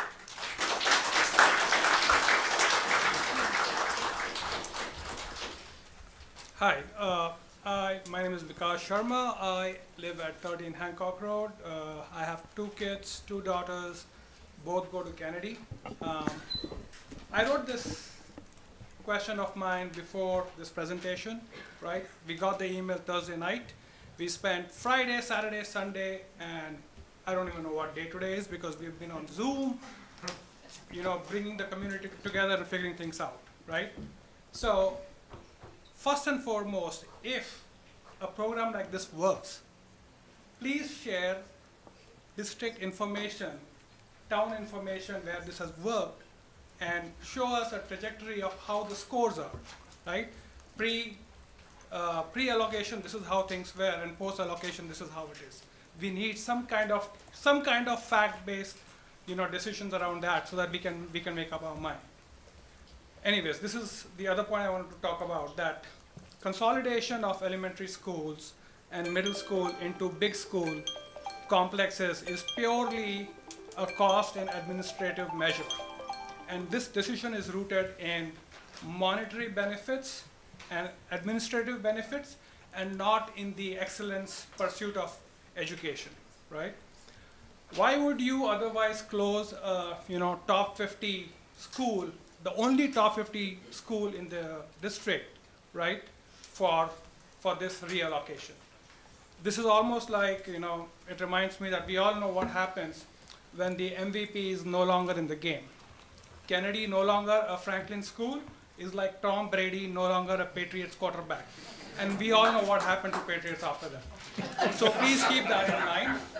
I will end with this. The erosion of trust is real, right? The vote is being done in such a rushed manner with minimal details up until now, right? And that too with 2 weeks of timeline, and with so many other things happening in the town right at the same time. So we have full-time jobs. We have to work, and then we have to understand this, process this, make sense of it. So it's hard. So the decision does not come across as pro-education. For these reasons and more, the community must have more time to process this. Please do not rush the vote mid-May. Give us time, let us understand, share data, share facts, and that's when, if everybody agrees, then it's a different story. But until then, please don't judge into a decision. Thank you very much. Mr. Callahan, can I just want to mark a moment. Multiple schools have closed, and to say, I felt like that was a devaluing statement around the other elementary schools and middle schools that are also impacted when it comes to the idea of consolidation and closure. I think I can appreciate the experience that families have had, but I think we need to be really careful and be respectful of, there are a lot of hardworking people in this town that have students attending multiple schools across the town, dedicated teachers at every one of those buildings and leaders that are trying their best to provide the best education we can for the kids. And I just don't want to lose sight of the perspective of that as we talk about this, because although there is a closure or an unoccupying of 2 of the facilities, there are multiple facilities that are being unoccupied as a result of this. So I'm thinking about, if I was a Parmenter parent or a parent of Oak Street, I would have wanted that said for my superintendent.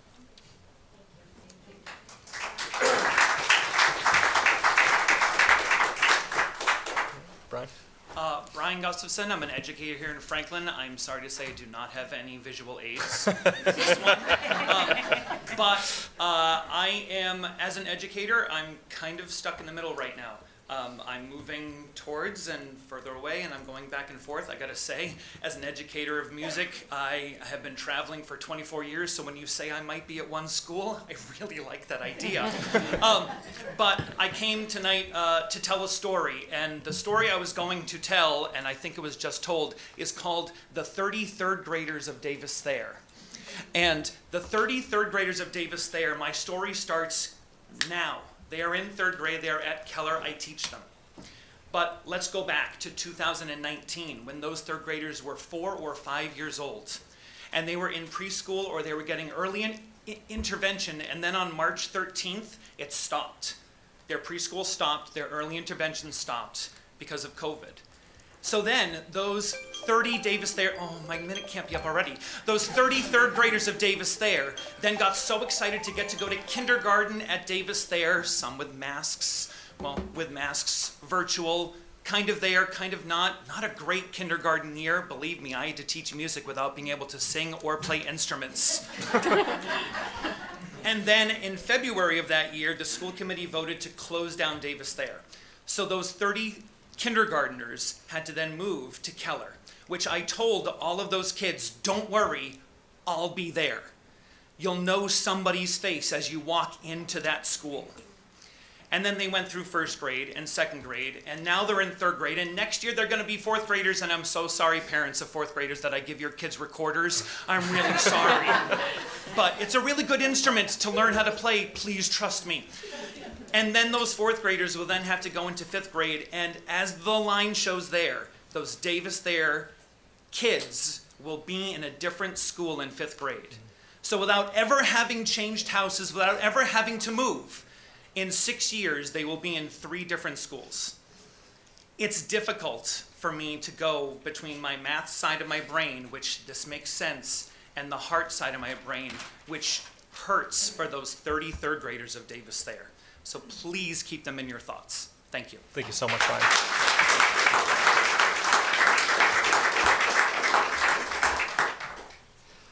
My name's Rob Kelly. I am at 1 Elizabeth. I've got a 6-year-old tornado in first grade at Kennedy. I just want to say I have my opinions and I have my emotions over this. I appreciate the work that the school district has done to put this together. I know that it's not an easy thing, even if we don't all agree on what it is. My question here is actually really simple. What if we don't do anything? What happens if we don't do if we make no changes, we go through the budget process this year, we go through the override?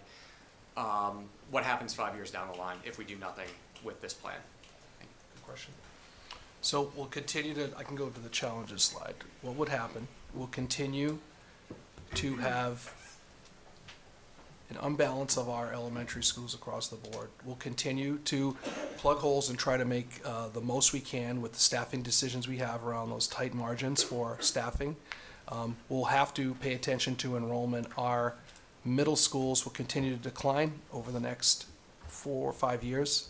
I would say it would not be responsible. We also will have a building that 70-year-olds be 75 or 80 years old. We'll have another building that's 60 turn to 70, 65 or 70, and we'll be confronted with decisions that will feel very reactive down the road.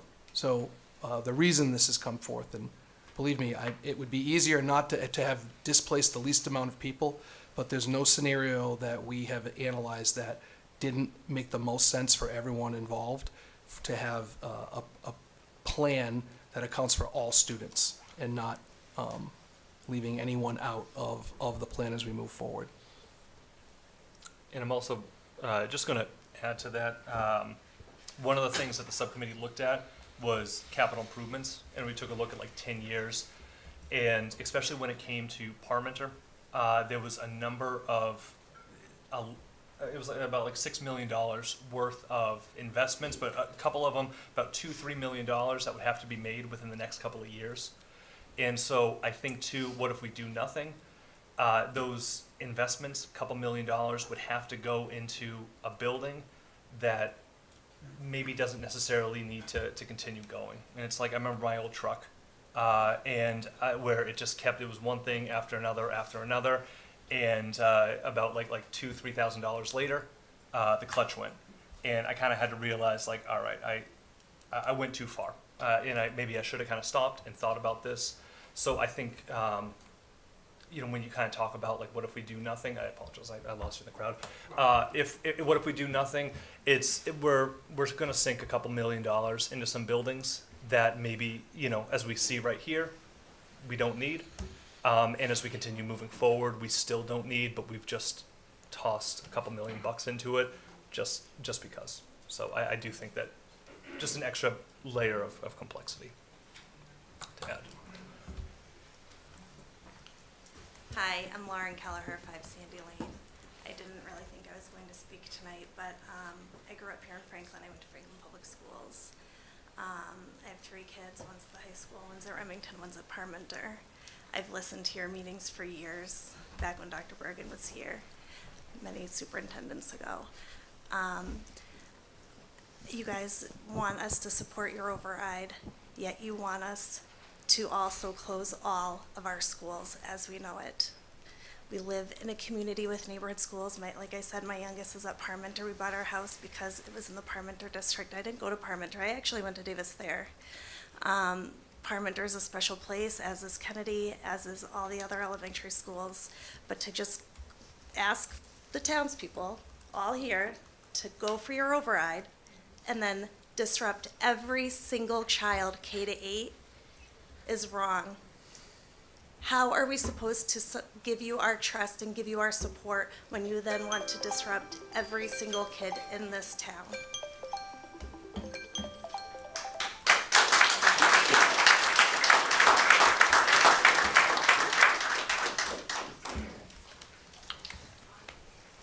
My name's Robin Daigle. I live on Beverly Road. At the risk of sounding repetitive, I did write this ahead of time, but I do think that it's warranted to repeat. I'm here because I'm a concerned Franklin citizen and parent who's asking for more transparency and a sense of community, as you had mentioned in your last meeting and today. I'd like to request more time to be able to discuss and truly understand better how this major change would impact our entire community before rushing it. We were given 5 days to come up with a response to the meeting today, and now there's only 14 days until this vote. And someone had mentioned earlier, but we had 2 meetings just within people that were concerned that had an attendance of 42 people and 48 people that are very interested. And I'm seeing the screen right now, 213 people on Zoom and standing room only in the back too. We know it's been in the works for years, but this particular plan has been a real item for the community to digest for days. This is very rushed considering it impacts our students, our parents, our teachers, our administrators, our budget, and traffic, and the around town, among many other things. I'd like to effectively collaborate so we can address these concerns that Franklin parents and the overall community have raised and potentially avoid any unintended consequences. You've probably also seen my name. I did start a petition. I have a list of names of almost 450 people just with a handful of days that we were given to try to start asking questions, and I think that that's actually a lot. I can pass this. Yeah, please. Yeah. I only have 10 copies though. Can make sure we all get copies. Thank you. But I think that that says a lot about this community, and we need to have more questions answered. So, thank you.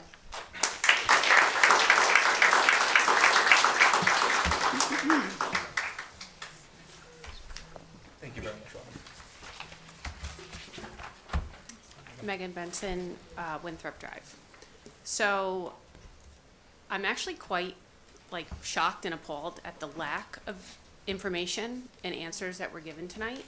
I think that you have a community that has rallied in the past, handful of days to kind of come together and say, what's going on? What information can we get? Where was this recommendation? What was it based on? We're not seeing the actual data. We've emailed hundreds of questions that have still not been answered.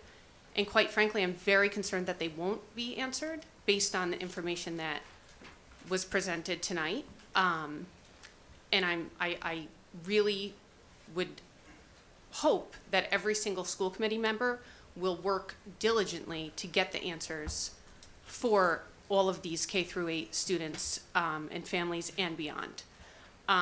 Quite frankly, the burden of proof is on this administration to prove why you truly do have the best interest of students and staff and teachers in mind, because right now that's not been made clear. And the burden of proof is on you to show that and prove that in this plan. I will end it with there's absolutely no way that this plan should move forward within a 2-week time frame. That's outrageous. It's unheard of. If you look at other districts, those decisions were not made in this time. Thank you.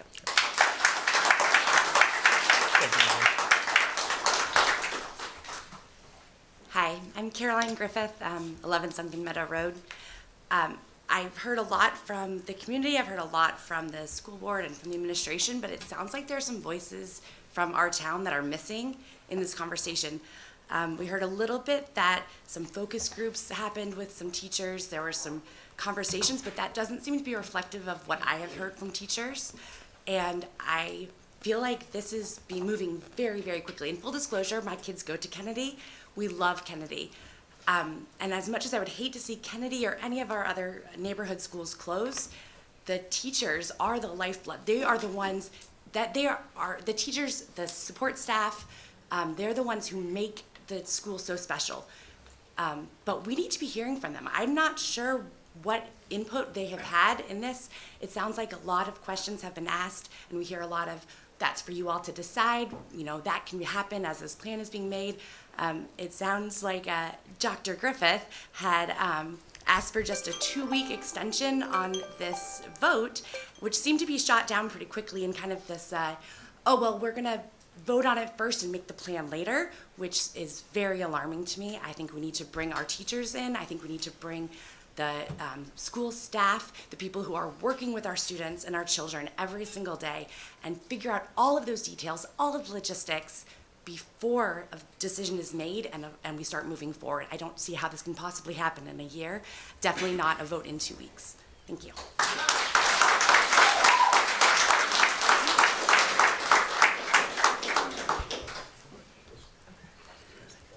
Nadia Malzoff, 35 Reed Street. I have a daughter in 4th grade at Keller and a son in 1st grade at Keller.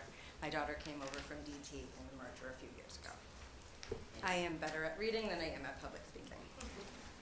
I'm speaking tonight as a parent who has been actively involved in redistricting discussions dating back to the considerations made during the DT closure. Throughout the last 4 years that this topic has been evaluated, analyzed, projected, and facilitated, my perspective comes from one whose children have been directly affected, would have been affected had last year's initiative passed, and could still be affected with the current recommendation. Change is hard. It is scary. I get it. I had many unsettling nights last year, emotionally distraught about my kids getting moved away from all their familiar friends, supports, and school community. However, my biggest challenge was wrapping my head around the fact that the plan was not sustainable, but rather a Band-Aid that did not outline or align with the future vision for the schools. After 4 years of rushed, incomplete, and do-or-die decision-making, for the first time, I see a real potential in this recommendation towards the future of Franklin Public Schools. Yes, there are questions to be answered and progress made, and I want them answered as well. But I ask the community, in 10 years, would you rather look back and say, wow, look how far we've come, we are ahead of the game, or instead, well, things worked out great for a while, but we missed the ball somewhere, and now we're back to shuffling our schools. Alternatively, we could be thriving due to carefully thought out envisioning and forecasting. Lastly, this recommendation finally encompasses just about all members of the Franklin public school community, and in fairness, it should. I ask the community to keep an open mind, review the reports, ask all your questions, bench your emotions for a minute or two, and then ask yourself, does this recommendation truly have potential to create not only Franklin's, but your own portrait of a graduate? And then, if it does not, I do encourage you to challenge it. In fairness to the entire community, please take the time to educate yourself, and please think twice about posting on social media and be kind. I ran into a teacher at Keller before this meeting tonight, and she was practically in tears at some of the comments that have been shared. Thank you.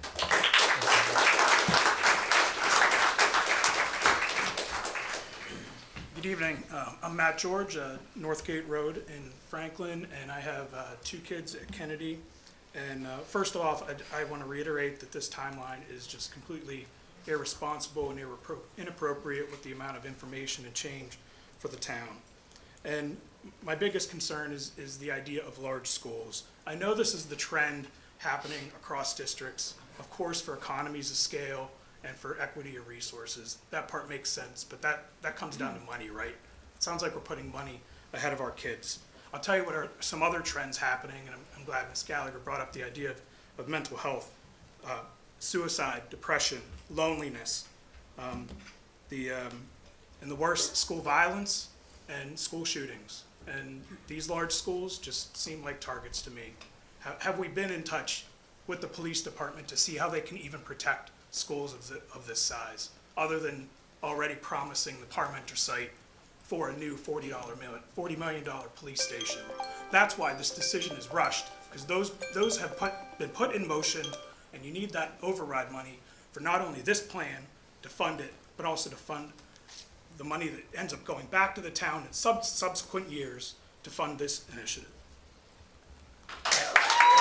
Just give us more time.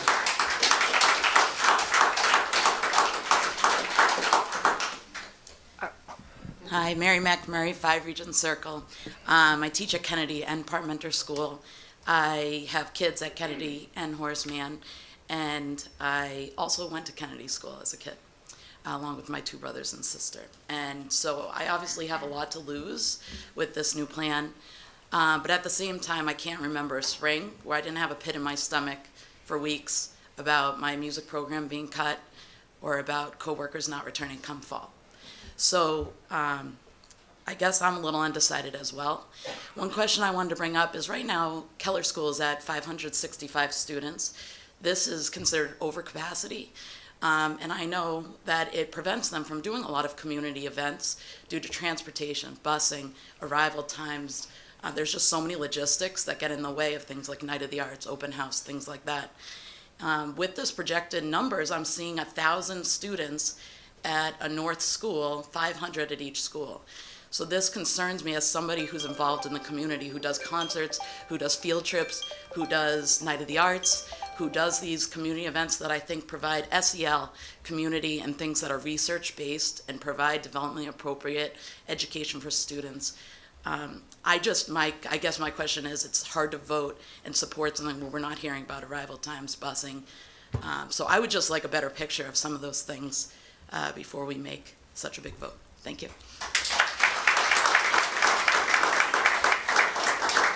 I want to say one more, Mrs. Mack.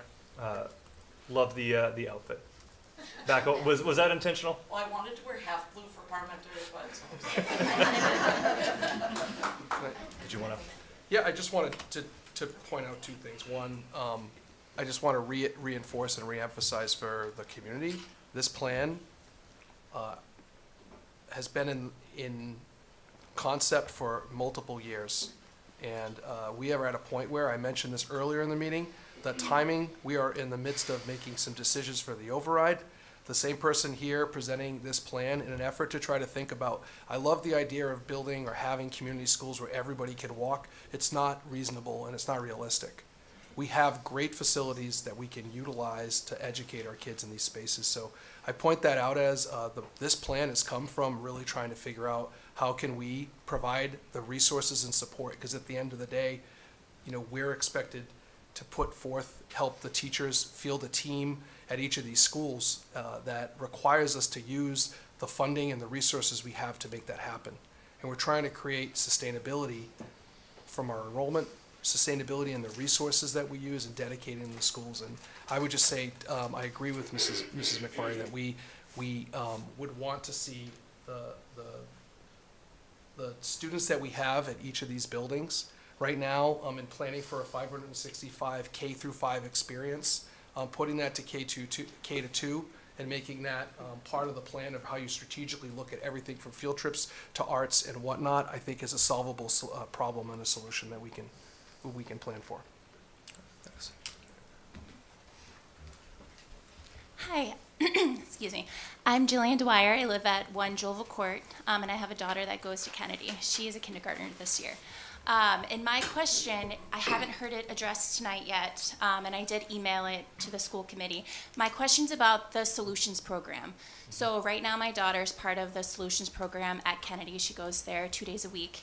And we were already put on a waiting list to get additional days.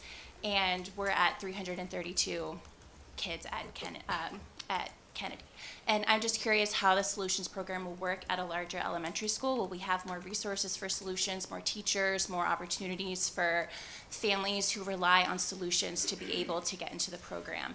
I know that for families signing up for next year, there was already a waiting list for new families trying to get into the solutions program for Kennedy at a school of 332 students. So I just want to make sure that that program is protected for the families that rely on it. Thank you. It's a good question. I can speak briefly. Yeah, please. We've met with Ms. Gay about the Solutions Program. Being a Solutions Program that's at each of our schools, the concept and the plan would be to have the Solutions Program exist at each of the schools that we've outlined in this particular project, taking the existing staff that we have in order to try to accommodate the number of students for each of those places. So taking those resources and unifying them at the locations as proposed. Thank you. Hi, my name is Susan Rohrbach, 38 Philomena Way. I was a former school committee member. The only reason why I'm mentioning this is I appreciate the fact that you're forward-thinking.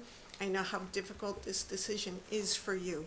I just want to make a point and say that I think the override is connected to this plan in the sense that I don't think you've done a deep enough dive in terms of what the renovations are going to cost you.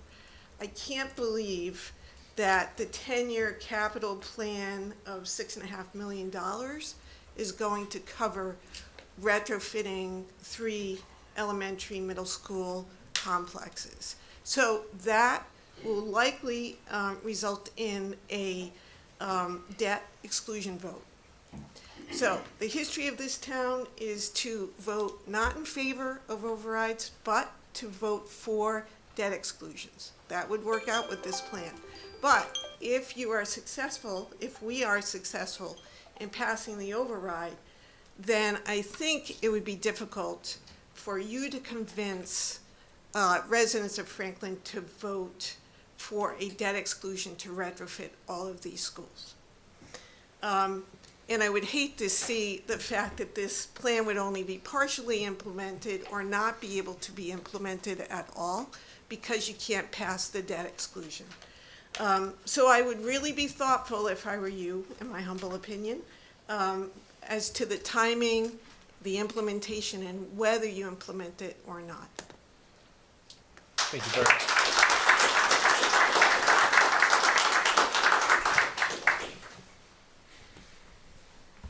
Hi everyone, I'm Jaylee Scafidi, Thomas Drive. I wasn't planning on talking tonight either, but it seems like overall no one wants their school to close. We all love it. I'm emotional. I have a first grader and an upcoming kindergartner.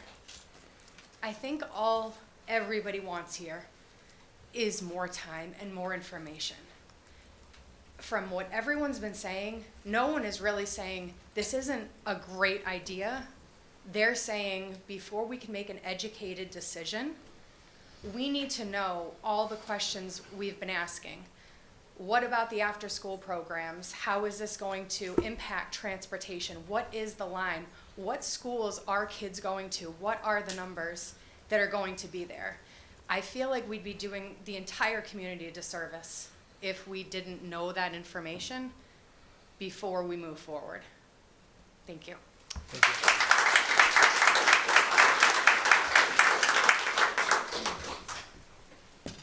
Hi, I'm Jen Palmer. I live on 6 Fannie Way. I think everything everyone said tonight, I'm not going to repeat it because it's been said, but some of the things that I do want to throw out there to the school committee to consider, and even our district administration, and I did express it in my email over the weekend, is the other factors that go into this. The massive undertaking with change management. How are our teachers and our students going to be supported through this?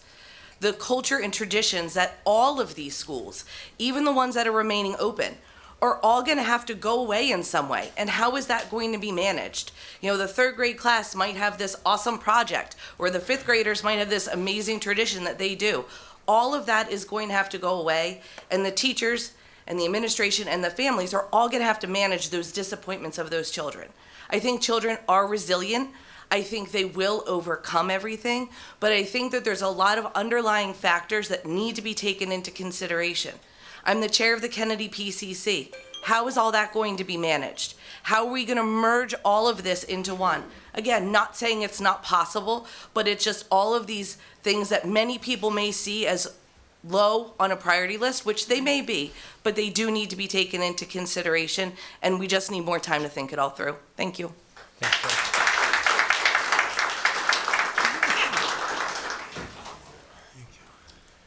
I wasn't planning on talking. Rob Vaca, Russell Street. I'm a proud educator here in Franklin, and I teach at Horace Mann. Just want to talk, address, I think what another teacher said, or maybe a parent, they were asking about teacher perspective. And I've been texting with some colleagues about this plan. I think it's a logical plan. I think as a teacher, I see some tremendous opportunities that could exist for both educators and students. I'm concerned about the timeline as well. I hate to say this, the announcement kind of created a little tsunami, if that's possible to have a little tsunami, but it did create a little tsunami in my building. I can only speak for my building. Teachers are concerned about the logistics. I haven't heard a teacher say, this is not a good plan. I haven't heard teachers say, there are no opportunities here. I've just heard teachers really express their concerns about the logistics in packing up and moving, where they're gonna end up. There's a lot of uncertainty among teachers. And as a colleague and as a friend to so many of them, full disclosure, I'm also a union building rep in my building, so I have a lot of teachers who come to have these conversations. I don't have answers for them. Just to repeat, I do think it's a logical plan. I think there are some tremendous opportunities for our students, and that's what we're here for our students. And, but I just like, for me and my colleagues, I think we just need more answers to the logistics about moving, because I went through the Horace Mann to Sullivan move. I've also moved classrooms multiple times. Even moving classrooms can be difficult. I know it's apples and oranges, but I just want to express that are the conversations. Those are the conversations that are being had in my building right now. Okay. Thank you very much, Rob. I just would say I appreciate what Rob said. I appreciate his openness to understanding the kind of the logic of the plan.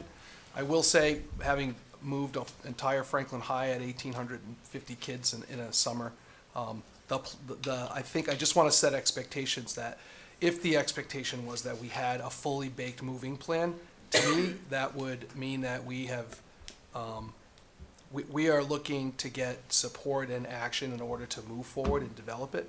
And I know that that may come at the disappointment of some, and I know that the timing of information most recently with some concepts is definitely one that's I'm hearing from the community is feeling rushed, but these concepts, I will reiterate, are really have been developed over time, and I would point that out. And having been a principal of a high school that experienced a school closure and then a merger of the 8th grade to the high school to become an 8 through 12 school, the same concerns that people have around wanting all of the answers. But I would just say that, we're committed to a thoughtful plan and really working through this. But I don't want lost in the scope of this is looking at the size of our enrollment at each grade level in each class and trying to put the most amount of dedicated people, human resource and resources in front of kids in schools. And Paul, I appreciated your example of what you went through in middle school, but offering opportunities like that. And I do think that more information is needed to be shared. But I ultimately would say the plan as it exists, to have this presented to you with the ability to make decisions and continue to communicate out and engage further on the specific details, it's a waste of time if we're not actually pointing in a direction. And I just don't want to go down a complete hole where we've spent a lot of time doing that, and then you don't end up in a place where it just seems like not a good use of our time. And in my professional opinion, I feel like we have provided a good rationale. We've put the numbers out there. This is not a new concept that has been presented, and I recognize that there's a loss here and there's an experience that people are worried about. And the last thing I will say is the humans and the teachers that welcome you students every day are the same teachers and humans that we hope to see continue with us as we move forward through this in a different set of four walls. If Thank I you. may, Dave, through the chair, I know the amount of details in the questions that we've been receiving. I know everybody wants to know every detail about bus routes, and to your point. We're going to put an FAQ It's- together based on yeah. this so that we can actually provide this in Right. very short time. And Um, folks who have emailed me, just to, if I haven't emailed you back, we're gathering that information and we'll put it, it seemed like the most efficient way was to get, to acknowledge, but then also put that out for people. Right. It is still a bit putting the cart before the horse to speculate about what a decision that might be made may not be the best resource, the time spent for our leadership. And I do have to say, as much as I represent the constituency, I also, I don't have a lot of confidence that I or anyone in this room knows better than Lucas Jagir, Dr. Rogers, Dr. Morano, what it takes to make these kind of changes go smoothly. So I just ask that everybody sort of offer them the grace to not maybe get into these detailed conversations and just believe in our leadership. So I just, because it's going to be tough to answer everybody's questions. So without there's good knowing where questions. we're headed. Hi, I'm Lauren Barolini. Wasn't planning on speaking tonight, but here I am. I live on Brook Street. My fiance and I recently moved to Franklin. I started my teaching career at Annie Sullivan, and now I'm at Keller. And I'm here speaking tonight because I think I want to remind everyone, and I think it's very natural, right? We come from a model of community schools. So it's very natural that we're going to feel this strong connection to our particular community school. But I think we're all one big district. Our kids all end up going to the same high school. And I think another thing too is some voices I feel like have been more present than others tonight. And I think one thing I take pride in as an educator in Franklin is our commitment to equity. And I ask the school committee that when you're making this decision, that you're thinking about all the kids in Franklin, even those kids whose families couldn't be here tonight, or maybe don't have the means of advocating for their children, like some other parents can. I think that's our commitment as educators, and I just ask that we think about that and we think about what's good for all students in Franklin. And change is hard, but like I said, I moved to Franklin because, like Lucas, I know the people in the schools, I know how hard everyone works in the schools, and I know how much everyone cares about the kids, and that's why I'm up here. Didn't want to speak, but I felt like, you know, for many kids who aren't being spoken for tonight, I want to make sure that their perspective is considered as well. Thank you. Thank you very much.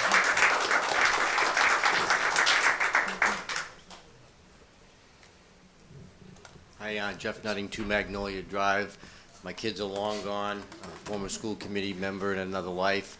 I appreciate the emotion that's here tonight, but this is a fantastic plan from an educational perspective. I can just feel the synergy of the teachers and the collaboration that will take place throughout the entire system to make the education system even better than it is today under this plan. I really compliment everybody that was involved with it.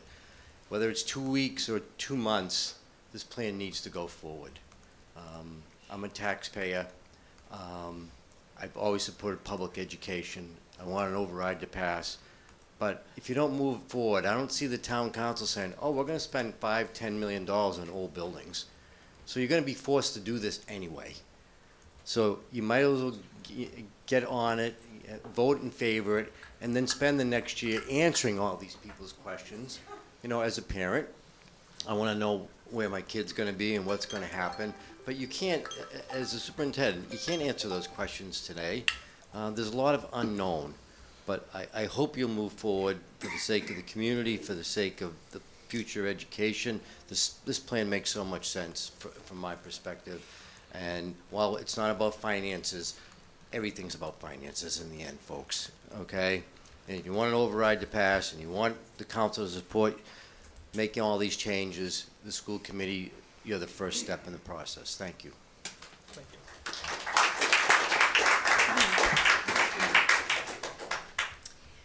I was encouraged by some of my colleagues. I am a teacher here in Franklin. I am also, excuse my voice, I'm losing it. I'm also a parent of a graduate from FHS, a parent of a DT student. Years ago, I was an administrator.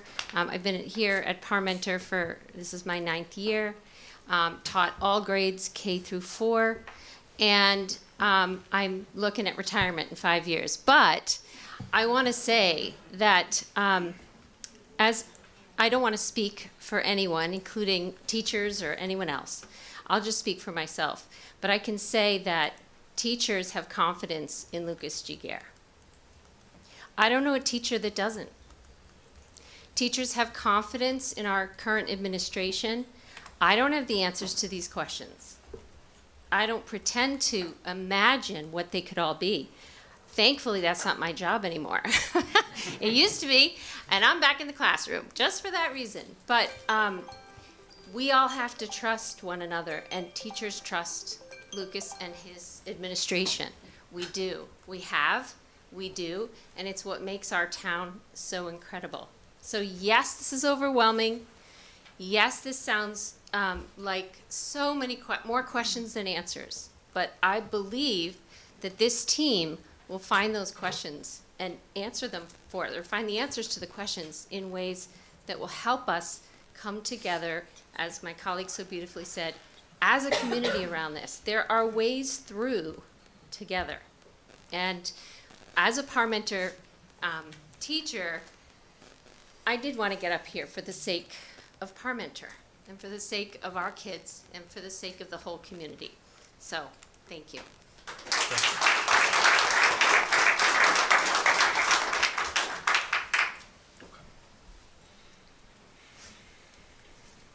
Hi. It's a little high for me, but that's fine. Thank you. I wasn't going to speak either, but I just need to say that I can feel the emotion coming from parents. I remember how emotional it was for me back in the 80s when we parents were fighting for certain things. And Lauren, are you still here? Right here. Lauren, I just need to tell you, okay, that you are expressing the same kind of emotion that I saw in your mother, who's my age, okay? So, but with that said, okay, Jeff Nutting said something that, I hate to say it, but it comes from wisdom. And that is, all right, you just have to understand that in the end, once the emotions are in check, you can find the answers that you're looking for in a much easier way than is what is going on now. And so I just want to tell you that I can empathize with you, been there, done that. But, and I'm thinking, I'm 68 years old, and I'm thinking, I don't know, do you need buildings that old? But anyway, that's, you know what I'm saying?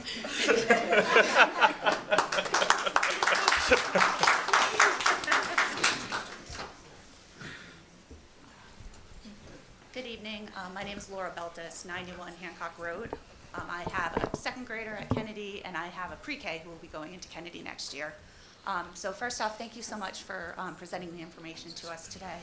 Hundreds of studies have shown students who attend smaller schools tend to outperform those in larger school settings in every academic measure. From grades to test scores, students are less likely to drop out. They build strong communities.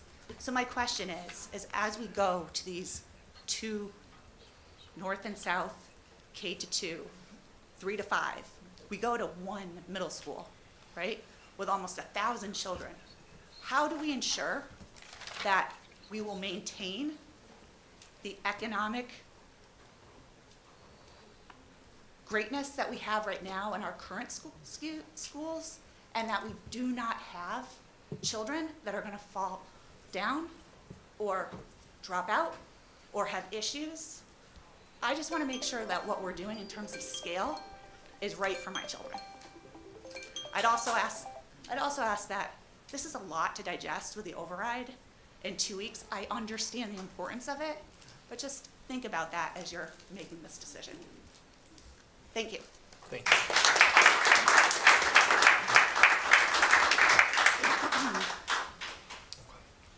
And I know, just looking around the room, we also have some hands raised online. Yep.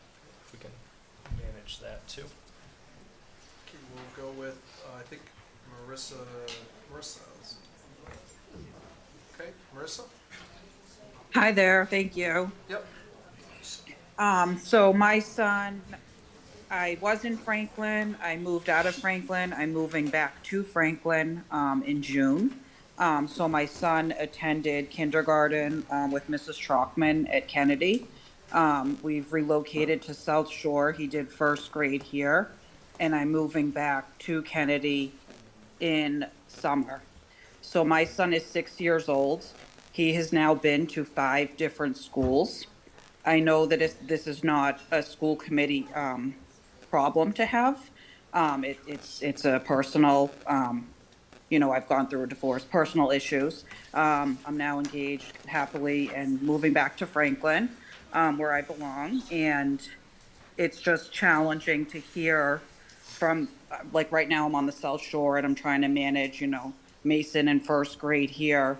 Meanwhile, how is he going to transition back to Kennedy, to all his peers? And then some lines are going to be drawn in some map that is magically going to appear out of space. And I just want to know, what am I supposed to tell Mason for him to be going to his 5th school? He will do 2nd grade at Kennedy, and then he will do 3rd grade at some other campus that it's just mind-blowing to me. And I just appreciate everyone that could be there in town, as I'm on South Shore. I can't be there at this hour of the evening. And I just appreciate everyone that could be there for me. All right. Thank you, Marissa. So I just wanted to know, he does have an IEP. Marissa, we're gonna, the minute is up, but also I think if you wanted to email me directly. Yeah, I did do all of that and I haven't heard back. So I'm just concerned that my answers to my questions have not been addressed. As a child that has ADHD and someone that struggles, I just don't know what I'm supposed to tell my son. That he has to go to now his 6th elementary school, when elementary schools only go for 5 years. Okay. Thank you. We will get back to you. And, okay, I hope so. Thank you, Marissa. Thank you. And real quick too, Zoom just, at least for me, isn't kind of coming in as loudly. I think, Steve, thanks for shutting the doors. Let's say, when you are kind of speaking, if you're at home, maybe just a little bit louder too. I just want to make sure that all your voices and we're hearing everything that you have to say. Appreciate it. Okay, Jai, Hi, my name is Jyoti. I work at ECDC. My question was about the research which was done to combine all the schools. How does it work in ECDC, where we are with the new plan going for an opposite approach, like dividing the school in 2 different spots? How all the speech therapist, ABA, and every person is supposed to be at 2 buildings when we're talking about expansion of ECDC, which is very opposite approach to any other school we are talking about elementary and middle? All right, well, I can answer that briefly for you, Jyoti. Currently, our ECDC, where they're located, as we talked about back for the past few years, obviously you know this, working there is at capacity. We talked about expansion opportunities. It's either that or wholesale shift and move. But the building itself and the wing where ECDC exists is outfitted for early childhood education. The second piece is the expansion was in context to also the conversations that are happening at the state level around universal pre-K and all districts looking to prepare for how would they do that. And I think the only way we would be able to do that is through expansion. So those were just two of the points that I wanted to just clarify. Kate, did I cover that pretty much from your perspective? Yeah. Okay. So, like going forward with your plan of combining schools, would we consider, like the other buildings are closing, moving the entire building in one building for expansion rather than dividing ECDC? That's a great question. We did talk up. Do you want to? Yep. So unfortunately, there are greater space needs for early childhood education than there are in any of the facilities that you have. So typically those classrooms are 1,200 or more thousand square feet, 100 square feet. And with that, there is also needs for toilets, et cetera. So it's not as if you could say, for example, turn Kennedy into your ECDC. You'd be putting millions of dollars into adding toilets, and renovating that to be appropriate for ECDC. So while we did look into what that could be, the costs are extremely high for what yield you would get. So the idea is that down the line we could study expanding some of it, some portions of the building for some programming, or but that would be in the future when you outgrow. As I mentioned when I was showing the the slides earlier, there is opportunities once the middle school is combined to add an additional classroom, which will create a little more flexibility in the existing ECDC building. So that's really the challenge, is that you can't just turn an elementary school into an early childhood center. You can't just put the kids in there. It has different needs. Thank you very much. Okay, thank you. Thank you. Christine? Hi, this is Christine Anderson at 5 Peters Lane. I just wanted to touch quickly on the middle school. I know there's a lot of emotion around the elementary schools, and maybe that's why a lot of the conversation today has really focused on the impact of the elementary. And I love you, Superintendent Jagger, but it really felt today as if the middle school was an afterthought. And having all of the middle schools merge into one in one of the busiest parts of town, when, although I understand I'm not looking for bus routes, but I would fully expect that it would increase transportation costs. I also think transportation costs would be greatly impacted by going to a north and south elementary, because I believe if it's over a certain mileage, you're required to cover that through the budget. And I'm sorry, I want to support moving forward, but I really think some of these questions have to be answered before the school committee can take a good faith vote in terms of moving forward when it comes to some of these major things. And then very quickly, I'd just like to remind everybody, middle school is such a difficult time for kids as it is. It's hard enough, I've experienced it, to have 2 schools coming into one, the bullying, the arguing, and now we're gonna take the entire town and move them into one school. I just ask that, and maybe it's happened, that studies have been done to understand that impact to our overall middle school community, especially if there's a chance that some of them will be sitting in elementary school classrooms, assuming that there's a 10-year plan to properly outfit the middle school into one school. So I just wanted to argue for the middle schools for a bit. Thank you for your time. Jen Davies?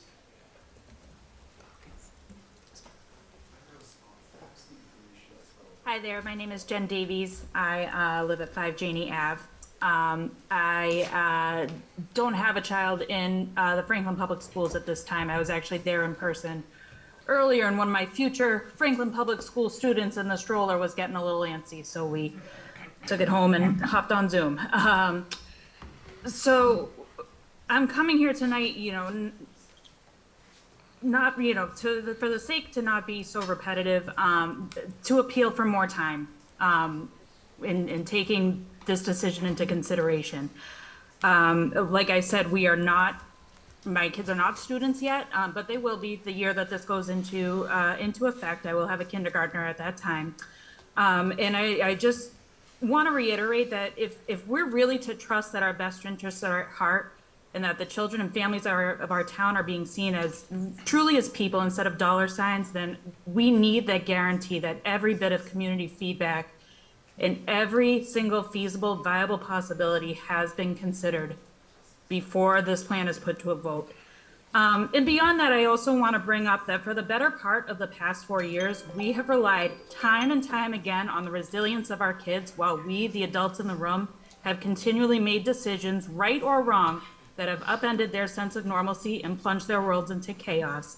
And if this trend must continue, then we owe it to them to make sure we're doing this the right way with the right evidence and the right data to back it up. So I just ask that you take that into consideration, and thank you so much.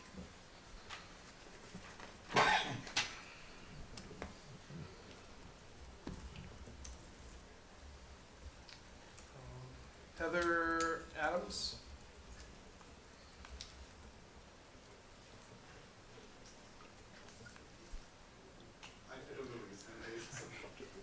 Just hang tight.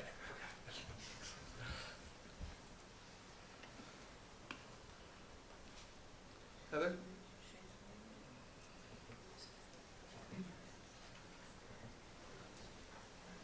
Her hand's down. I lowered the hand, but I clicked on the button, so. Let's move to Jess Ulm, and then we'll come back to Heather. Let me just. Jessica? Hi, everyone. My name is Jess Ulm. I live at 46 Dale Street. I have 2 kids. One is currently in 3rd grade, and the other will be in kindergarten next year. So my family is a proud Parmenter family. When we bought our house 11 years ago, one of the draws was the walkability to Parmenter, which we do frequently when the weather is nice. It's, it's very emotional for me and my family. Actually, my kids have been totally fine with it, so I'm thinking that the emotion is more with myself. But for the most part, though, I have been able to put emotions to the side and think logically. Our family has had both wonderful educators and a wonderful experience at Parmenter, and we trust that experience and those educators will come with our children to the new complex. My question is about Title I funding for Keller and Parmenter. Would we lose out on that Title I funding with the consolidation of schools? Very good question. Do you want to jump on that, Yeah. Dr. Rogers? Yeah. Hi, Jessica. We have to go through every year an application for Title I, II, III, and IV funds. So every year, it's a year-to-year based on enrollment and student need. And I would say that our student need doesn't change. It's just the address where those students go to school that changes. But I can't confirm how much money we would be getting, as it's a year-to-year application process. Thank you.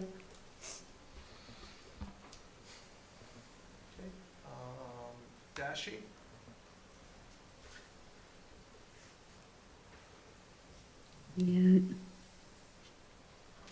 Hello, I'm Dasha Vadera, 35 Marvin Ave. To be transparent, I have no children in the school systems here in Franklin. We used to homeschool, and now my children go to private school. That said, in some ways, someone touched on the importance of small-sized classrooms, and I really came to this call just to hear the community really talk about where they are in this decision process for their children, for their families. And it made me really appreciate, because I think there's definitely a lot of emotion, and it showcases on the school administration side, the teachers, the community, the staff. There is a true sense of, I think, love and accountability to a degree. However, with mental health issues being so prevalent and real for our community, and they seem to kind of get a little bit bumpier as time goes on, I can attest that one of the reasons why we chose to homeschool is because the value of small-sized classrooms was very needed for my oldest child. Kindergarten was really hard for him, and that's what was the catalyst to allow me to homeschool, which opened up to smaller classroom settings.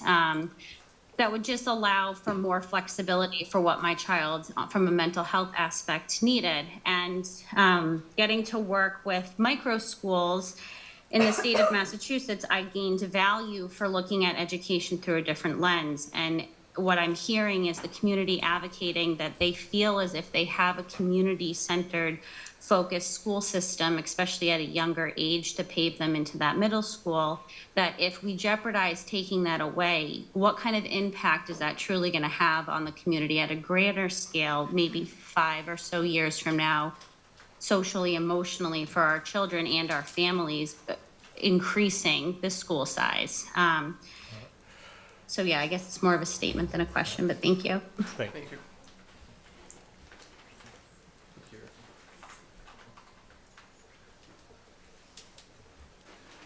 I would reiterate the idea of this unifying is about still trying to create smaller teams. And I'm going to go back to what I heard you mention, not to pick on you, Paul, at this time, but to say that you still remember the team environment that you had. I would hate to lose sight of the communities you build within the school and the educators we have. So I'll kick it over to Thomas Croshaw.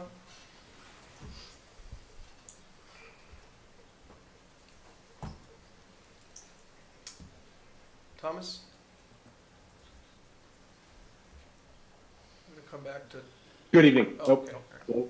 Can you hear me? Sorry about that. We gotcha. We got the classic forget to unmute. Good evening. First and foremost, thank you for your time. We're pushing close to 4 hours now, and I appreciate yours and the community's time on this. I've spent I have a daughter at Kennedy now, a son who would be going to Kennedy. Doesn't seem like that's going to be the case now. And I've been a restaurant general manager for my entire adult life, and my main job is dealing with the logistics of running a business. And ultimately, I recognize that this decision is a business decision based on the financial concerns. As there's been a large emphasis on cost savings and streamlining operations. And so I understand that, and I understand from a town's perspective that this is something that, in a sense, almost needs to be done. Certainly unfortunate, not anything I want. But one of my biggest concerns, immediately just upon this, is transportation issue. What are the car lines going to look like? What are the bus lines going to look like? If you stagger in and out times at the new elementary schools, how is that going to work for parents with kids in both schools? My concern, one of my concerns listening to the comments regarding the plan is that we are resigning ourselves to a rushed decision with a we'll figure it out later mindset. No business would ever make such an impactful decision with this approach. As was stated at the beginning of the presentation, this is a 20 to 30-year plan the 7 of you are voting on for generations to come. The fact that seemingly basic questions are being brushed off as, we'll worry about it once we voted, is deeply concerning. I feel like this is a decision that has already been made, looking at the language in the override pledge, especially. It seems that the deadline to vote is the 14th. The problem is there's only one option, so it seems like this is going to go through no matter what any of us say today. What I do urge all of you to consider, though, is the timeline. Give the community and yourselves more time to think things through and make sure that this is a well-thought-out plan and that the answers to these logistical questions are answered before we vote on them. Thank you. Thank you, Thomas. Let's do Laura Dew. Hi, my name is Laura Dew. I am also a parent of a Kennedy student. And thank you all for staying this late. I'm normally asleep by 8:30 after my son is gone to sleep, but this was very important enough to stay awake for. I am also advocating for more time in making this decision.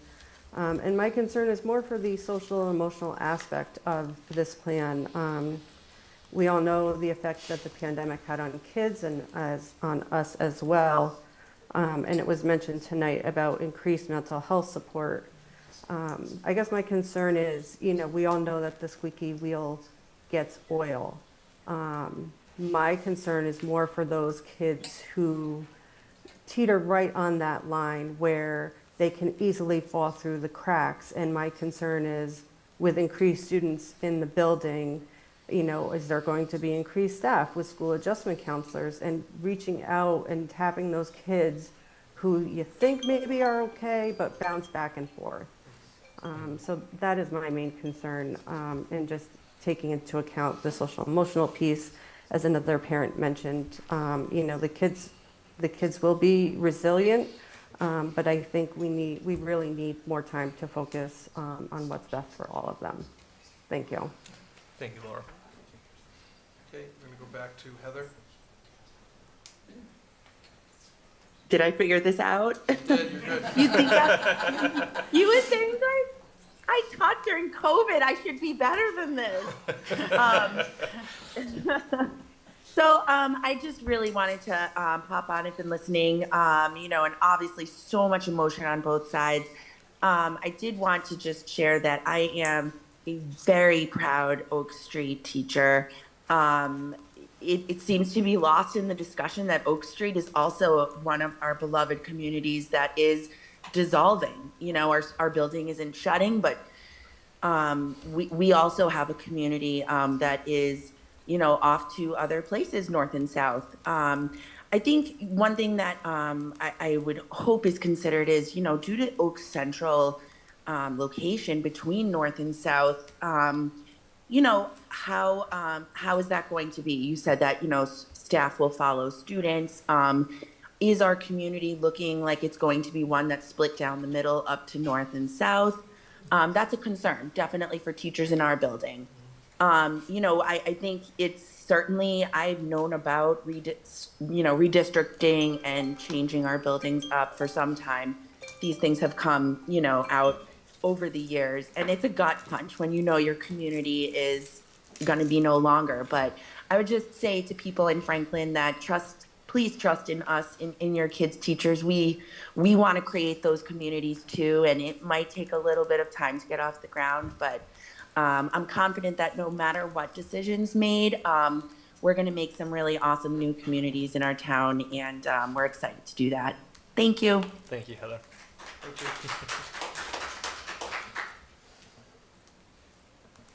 Okay, Tiffany. Hi, I'm Tiffany O'Connor. I have a second grader at Oak Street and a kindergartner at Oak Street. And I also have 2 more kids who would be coming through the school district. I'm also a former employee of the school system and used to work at Keller. I just want to first of all say thank you to the school committee and administrators for really looking into this issue of school equity across the town and the need for inevitable change over the years. I also understand that change is hard. This is a change that I love Oak Street, and would I love to see Oak Street the way it is? Yes, I would. But I just want people to realize I know Kennedy and Parmenter may be closing their buildings, and I truly empathize with that if it happens. But like the previous speaker just said, Oak Street will be splitting their school. Largely, Kennedy and Parmenter students will be staying together at their north and south schools. I know there's more to this issue than just staying with peers and teachers staying with students, but I just want the community to also realize that this does impact the entire town in different ways. And no matter what the vote is going forward, I hope we instill that in our kids, because our kids are resilient. A school that I would also love to argue is also the quote unquote best in Franklin, but the bottom line is all the schools are the best. It's not all about MCAS. It's about the administration and the teachers who drive our school and teach our students. I trust them as much as I don't want to lose Oak Street. I do see the sense in this plan long run. So please just take into account all the students in schools when voting to move forward with this option. Thank you, Tiffany. Thank you. Okay. All right. Does it presume we did have one other? Yeah, thank you, Chair. I appreciate the opportunity to speak again. As I mentioned earlier, I'm a social worker, and I wanted to speak to one of the questions that came up online about safety in middle schools. A commenter asked if there were any comparable situations, and I've worked for a very long time in Arlington, Massachusetts. This is a community that is a bit bigger than ours. They're 40-something thousand, a bit wealthier than ours, but they have a model where they have all their elementary schools feeding into a single middle school and then another single middle school. And that second single middle school is Addison Middle School. It has 7th and 8th graders, and they have about 950 students there. With that I want to preface this with, I work closely with a lot of the social workers and guidance counselors in that school. I have a lot of respect for the work they do. They've been utterly unable to control the bullying. They follow best practices at that school. They have sectioned off, there are 4 different cohorts of students in each grade, and yet passing time is chaos. Outside the school is chaos, and students have left for private schools because the bullying did not stop and they became suicidal. So these questions about school size, particularly at middle school, are very, very relevant and need to be looked at very carefully. I'm happy to do research and forward it on to the committee, and thank you for the opportunity to comment again. Thank you, Reese. All right. We got 2 more online? Okay. And so I think, yeah, these 2 that we have online will just be our last 2 comments of the night, just looking at the time, and we have some more meetings to go to. Julie? Hi, can you hear me? Very low, but. Okay. I'll try to speak louder. Hi, my There we name's go. Julie George. Okay, that's better. Overcorrect. Sorry, sleeping kids in their bedrooms. Anyway, this is Julie George, Northgate Road. While my kids attend Kennedy, I would like to emphasize that I'm a concerned Franklin parent, and I really wasn't planning on speaking tonight, but I do feel compelled to talk because for the sake of my kids, I want to tell them in the morning I listened very carefully to this presentation and that my questions were heard. And I just think that perhaps we do need more information, before a vote is actually rendered. And I'll be honest, I am completely aware that this exploration process for a solution is not a surprise to this community, but this decision that's being put forward tonight does feel rushed. And tonight it was mentioned that in a perfect world, perfect vision for Franklin wouldn't be in place for 20 years. So I think I'm concerned about what we can expect for our children in the immediate future, not just the value we see 20 years from now. My oldest is in 3rd grade and my youngest is a kindergartner, and I do worry about what mental health resources will be in place for them immediately upon this transition and what's going to be done to prepare them, for a move. And based on this proposal, my oldest would move to a new school for 5th and another for 6th. So I have a lot of concerns about how quickly this plan is moving forward with a vision for the future, but no answers about what we can expect things to look like for kids who will be impacted in 2025 and not 2045. Thanks. Thank you very much, Julie. Okay. Last person, Rachel. Hi, thank you so much for having the meeting tonight. I'm Rachel Medledge. I live on Conchetta Way. I have a 1st grader at Parmenter. Like a lot of the community, I specifically moved to Franklin from the Cambridge area because of the schools, the small schools. So the idea of such large schools is very intimidating to me. I think other people have said it better than I could state those concerns. But what I am hearing is all of these questions and hearing all of the, we're going to find out. And then looking at the time frame of you want to start it for the academic year of 2025 to 2026. And I guess my question is, what is holding back from, say you make the decision, say you continue to do the vote in 14 days as planned and you vote to proceed. What is holding you back from pushing it to 2026 to 2027, allowing more time for community involvement for these huge questions about transportation and the dividing line and what are the schools going to actually physically look like in the remodeling process? And maybe having that help out with the feeling of it being so rushed. Ideally, I would like more time before a vote, but if not, just an additional consideration of could it be pushed back an academic year? Thank you. So, thank you. I would just say to some of the comments around planning, thinking about we've never engaged the community in bus routes because those are logically based around how the schools are organized geographically from house. We use a TransFinder program So the idea of the busing and how it's structured and how we would organize and what that would look like is a fair question. But just, I want to set expectations for my comments around needing to dive into some of the details around specific school assignment for teachers. That's a collaborative process with teachers in the administration, in the union leadership, and our HR department to make sure that we do that. So that's, I just want to be clear, the plan, if this was approved, would kick into gear those conversations to get really clear very quickly on those things. Some of the questions that have come up tonight are very good questions, and I just want to reiterate what we're going to work hard to do is provide as many answers as possible and details to some of those questions as soon as possible to get that out to the community, so that I want people to feel heard, and I want the questions to be available and answered so that people can get a sense of what details they need in order to understand this further.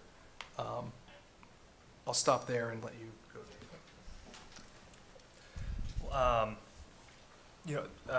Thank you very much for the presentation, Dr. Locker, Kate Jessup. Really appreciate all the work that's already kind of gone into this.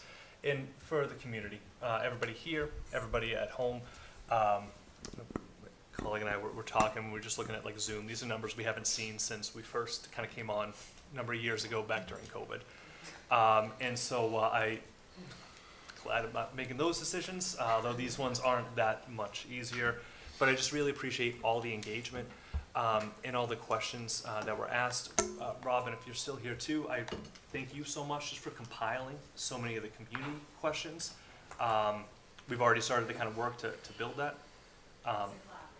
Yes, well, for everybody involved, I appreciate that, because I know there's a lot of questions that are out there that do need answering, and I know there's a lot of emotions behind these decisions, and I thank you all for the questions that were asked, how they were asked. I think this was hopefully everybody feels it was a good public opportunity for discussion, but we're going to carry on and continue with this again on Saturday, and there'll be some more coming on down the road too.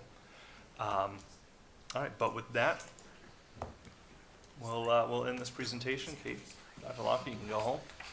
Unless you want to stick around. Welcome to it. I'm an 8:30 p.m. bed person myself too, so. All right, and then just for the rest of the committee, I was thinking 5-minute recess. All right, 5 minutes. We'll come back at 11.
WFPRLP Franklin on 102.9 FM.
All right. Oh, thank you. All right, we're gonna, almost had it on time, but I shoved a whole bunch of Reese's Pieces in my mouth. So I had to wait a moment. All right. So, moving on, discussion action items, interim business administrator appointment. Okay. I recommend the appointment of the interim school business administrator pending contract negotiations as discussed. You will remember that you conducted on April 25th, you conducted a interview of a finalist, which was Jana Malati, who's joined here tonight as our assistant school business administrator currently. And she joins us, and she has come on board and done a phenomenal job for the district. From her interview and her answers, you heard her talk about the systems that she has assisted Dr. Dutch in implementing, and the work that she has done not only here but in Framingham Public Schools in her various financial roles as she has worked there. We are recommending her as an interim for the 24-25 school year, and as discussed through the interview. So I'll kick it over to you, Dave. All right, is there a motion as discussed? Move to appoint Jana Malati, interim school business administrator, pending contract negotiations as discussed. Is there a second? Second. All right, discussions, questions? You still want it? He just asked me that. All right, seeing none, the vote will come on a motion. All those in favor signify by saying aye. Aye. Opposed? Motion carries. All right. Come aboard. Congratulations.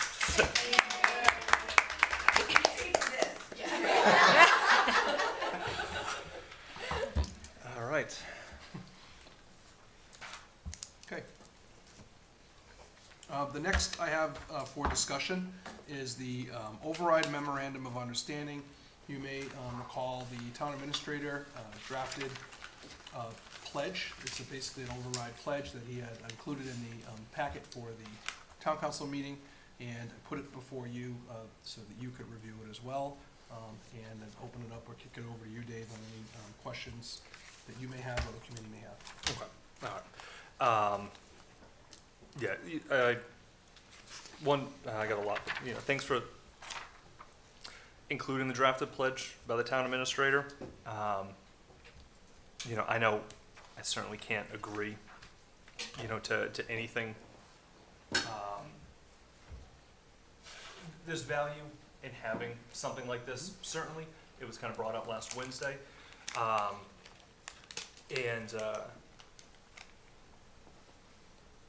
definitely want to have an educational packet, in front of all the voters. But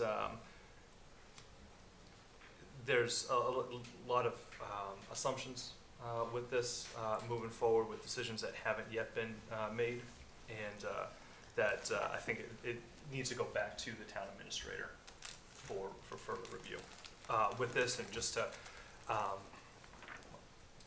stop that for right now. But that's where I think I would say right now is just that, yeah, this needs to go back to them, because we have a process and we have a decision.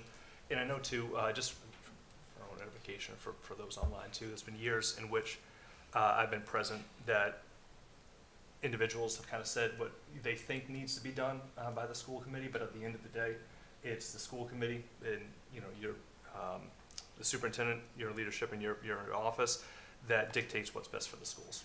And to make sure that we've said no, we've done things that has been a disagreement with some of those other boards, some of those other individuals, but at the end of the day, we're our own independent body, making our own independent decisions. So that would be my recommendation. Okay. I think I would just add that I think there's value in having a pledge, particularly around an override and getting there, and hopefully there's a way to get to some consensus and shared agreement on what that should look like or could look like that, because I do think the community will want to see that from the boards, but I understand your points around that, but I can certainly go back and talk with the town administrator. Can I say something? Yep. So, as you all probably can tell, I'm fairly level-headed, and I think through things, and I rarely let my emotion get to me. However, looking at this, I've gone through many, many, many emotions, and I am not confident in the partnership that we've had with the town administrator or town council. I feel that if we need to move forward, we should work as a collective group and have a joint meeting between the town council, the school committee, the town administrator, and also the superintendent to build this together. It's not something that is dictated to us. We work as a collaborative team so that we can figure out what makes the most sense for the town, and especially where the school committee has been put the onus to bring up an override. I do not feel that this is a fair deal. It doesn't make sense. There's many questions that I have, and I feel like we need to do this out in public with both parties so that we can discuss this and craft something that we all agree to, because the language in this documentation is, it's disgusting. In short, it's disgusting. A lot of assumptions, and I think we need to make this clear and agreed upon before we can move forward with an MOU. Yeah, that's it.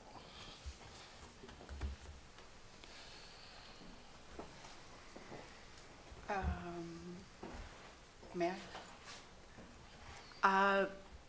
Being the person who's the chair of the One Franklin group, I'm, dually on school committee, and I understand from reading this, my biggest concern was with number 7. I just don't think is worded in a way that is accurate. I just think that we've been tasked to be financially prudent and things like that, but to suggest that we would make educational decisions because of financial reasons, we heard tonight the kind of response we get from constituents, and I don't think anybody would ever think that our administration would make decisions for that reason. So, really uncomfortable with the language of number 7. Number 6 is up for debate. I mean, I would suggest we don't do the 60-40 at least for a couple of years while we're trying to do this redistrict. And then, there are needs and there is savings on the municipal side. So I think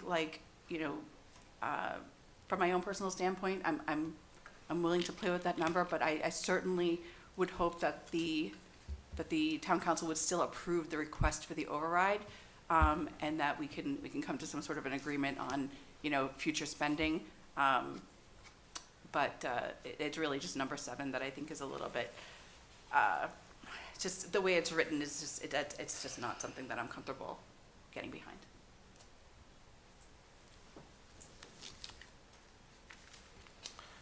So, like my colleagues, I've gone over this multiple times, multiple iterations, a lot of feelings. I think one of the most damaging things here is the fact that people came into the room tonight with expectations that decisions had been made because someone who was not associated with this body decided to put them in print, put them out ahead of time, and put us in a difficult situation in trying to earn trust with this town and understanding that we have a very complex thing in front of us. Our administration has done a fantastic job of trying to distill this down. We have many things in front of us still to go, still to understand, still to communicate. And it did not help to have our community members come in here thinking that we had already made this decision weeks ago. I got emails to that effect from teachers, from other parents, asking why we voted to shut down Parmenter and build a police station. This is not what happened. There is no power that the town administrator has in writing these words. I do not know why they were proposed to us in this MOU. The school committee is taking our time. We're trying to do things right. We're trying to make sure that everyone has a voice, and I want to make sure that we have that we actually have that opportunity instead of having something dictated to us. So I want to make sure that in the future, if we are going to do things like this, and I do think that we need to work closely together with town council, that we both focus on things that we can take control of. School committee, we're able to control and do what we can to try and set a budget and support our schools. Make sure that we have a plan in place to make sure that they go into the future in good shape, wherever that may be. We don't get to set what monies we get. We don't get to set the approach or even the vote for an override. That's not our job. I think it would be wonderful if we were both able to come together, have the town council commit to what they're willing to do for this community, make that commitment with them. And the school committee can make our own MOU, making our commitment to our constituents, the taxpayers that have brought us here. And we can make we can work with the kind of language that really matters. Focusing on this school, this redistricting and master plan, having a commitment to look at it honestly and to provide a vote on it. I think it is very important that we don't kick this can down the road. Mm-hmm. The discussion came up multiple times tonight. I brought it up myself regarding the exact timing. I think that can be something we discuss. However, I don't believe that we need to just keep on moving this back and back and back. There needs to be a definitive decision, I think no later than this month, so that we can all plan. Mm-hmm. There's a lot of planning and a lot of work to do no matter what actually happens here, and I would love to see that start moving one direction or another. Beyond that, I think we can commit to the idea of being good stewards of our finances. I think that's a great point that Jamie did bring up. It's up to all of the different departments to make sure that we're staying within our means. And then finally, the idea of us working as partners, I think is great. I want to make sure that we can do that. And in the future, I think generating MOUs for each respective organization and part of this government is a better way forward so that we can act as partners and bring them together instead of basically having one set of suggestions dictated to us by another party. Thank you. Can I just also say that I do want to offer a little bit of I keep using this word, but a little bit of grace to the town council and to the town administrator in the idea that it's a language thing that I'm concerned about. I don't think that they were getting ahead of us coming out with this study as much as they've sort of heard this for 5 years. And I had heard the finance committee chair during our April vacation break say, what have they been doing for 5 years? Or can you imagine if we had to lay somebody off and it's because the schools couldn't figure this out? And I just think that it was sort of in the public discourse of that it might be Parmenter, and it's only prudent for a town administrator to think about the future. They are looking for a police station. To put it out in writing like this just doesn't, to your point, Paul, I think it just makes it look, I feel a tremendous amount of defense of our school administration that they would ever make decisions for that reason. And that's how I feel like it reads, and that's my concern. So, just to reiterate that, I don't want to say they pulled it out of nowhere. It's been in sort of the public discussion for a few years. They probably thought that these results would be similar, and they are. But by no means was that why we're making those decisions. I don't believe at all that anyone would make those. I would just say I'm happy to go back. I think this was a draft of a pledge that was presented and posted, and I agree that the timing and the optics, I would be curious to say that the optics of the language used in that way, I can tell, I've heard the feedback from the committee, and I think this is why there's no vote to get on board with this. It was to discuss a pledge that was posted publicly to the bodies, and for you to have your opportunity to discuss it. I do think the timing of this, of us through this facilities plan, discussing it, I think it was out there. I think the language in there being used to provide some sort of, there's a lot of decisions being made this spring across the board. So I think I'm going to try to keep that in mind as I think about the spirit in which that is. But I agree, and I will go back and we'll talk to the town administrator about that. But specifically tonight, I've heard feedback, and it was on number 7. And is that it, or? No, I and have 6 and 7. No, I have pages of feedback, so okay. I think it's do you want to send that to me? I would prefer to do this in a public forum. Okay. That's rather than I'd rather give them a chance to be able to explain the rationale versus them just reading the paper. I think it's better to do it in public. I'm sorry? I think it's better to do it in public. Okay, yeah, I assumed, I thought you were. Okay. So, all right. No. It's the next couple of steps there. So we'll move on to discussion only items except third quarter reports.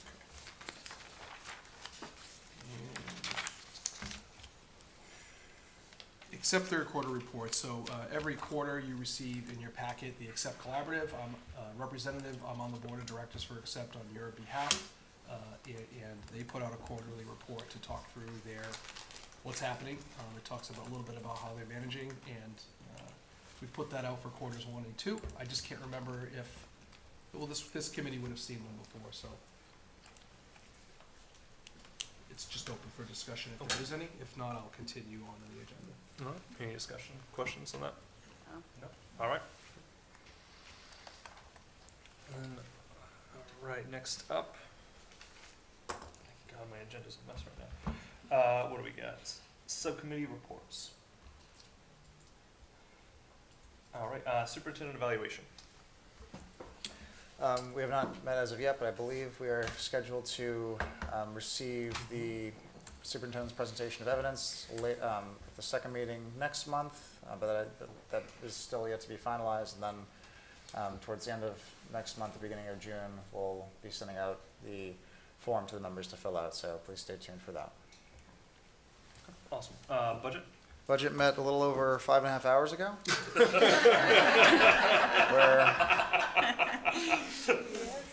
where we discussed a debrief of last Wednesday's joint meeting, as well as potential scenarios for a final FY25 budget, i.e. cuts and fee increases that may or may not need to be implemented, depending on what the financial situation is that we're looking at come July. So, yeah, and next meeting is scheduled for the 28th of May.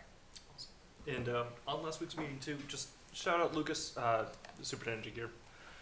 Fantastic job at last week's joint meeting. I think, and Dr. Dutch as well. Like the presentation was fantastic. It was a lot of great questions. It was a lot of long nights, kind of back to back. But really appreciated all the work that went into that specifically, just on the topic of budget, but obviously everything else. But that was great. It was exactly what the community, I think, needed to kind of to hear as we move forward. And like the first joint meeting that we had since 2008. So that was a historical thing. Yeah, knocked it out of the park. So great job. Glad that was helpful. Yeah, absolutely. Policy. Solo.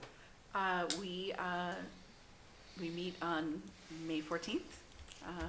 And I think we have a first reading maybe coming, but I kind of lose track of the order of things of that. But nothing exciting to talk about with policy. Sorry. Oh, that hurts my heart. I know you love policy, but I'm just like trying to get this override, you know.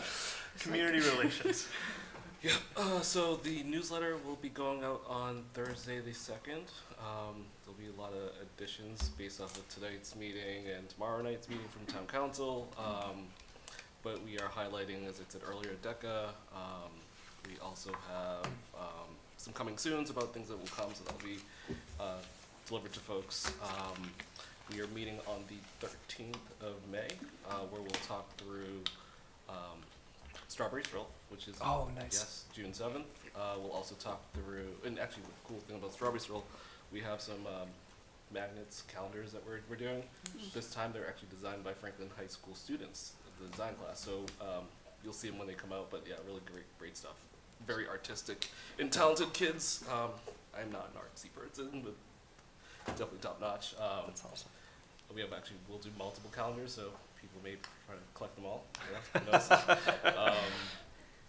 We also are, what else are we doing? We'll be talking about the new website as well, so kind of get ahead of that and see how we can broaden our reach and kind of improve it beyond what we're doing today. Awesome. I love it's designed by the high schoolers too. Yeah. That's going to be They're so awesome cool. too. Yeah. All right, comp facility assessment. You know what we've been up to thus far. Tomorrow, 5 o'clock, we'll have another meeting, and we'll go from there. Joint PCC. Our next meeting is on the 13th. SWAC. Next meeting, next month, 7th. Mental health and well-being. Our our next meeting is on the 14th. We don't have the videos yet, do we? No. Maybe on the 14th we might have them. And DEI. We had a DEI meeting this past Thursday, and our next meeting is May 23rd. Okay, thank you very much. All right, consent agenda. I recommend approval of the minutes from the April 9th, 2024 school committee meeting as detailed. I recommend acceptance of 2 checks totaling $5,377 from the music parents as follows: $55 for field trips and $5,322 for in-house enrichment. I recommend acceptance of 2 checks for $12,500 for FHS scholarships as detailed, $2,500 from DCU Bank and $10,000 from Fernando P. Baglioni Scholarship Fund. All right, is there a motion to approve the consent agenda as detailed? Motion to approve the consent agenda as detailed. Second that. Jumping the gun. Is there a second, KP? Any discussions, questions? Seeing none, vote will come on the motion. All those in favor, please say aye. Aye. Opposed? Motion carries. All right. Citizens' comments. Are there anyone in the chambers or online that would like to make a comment?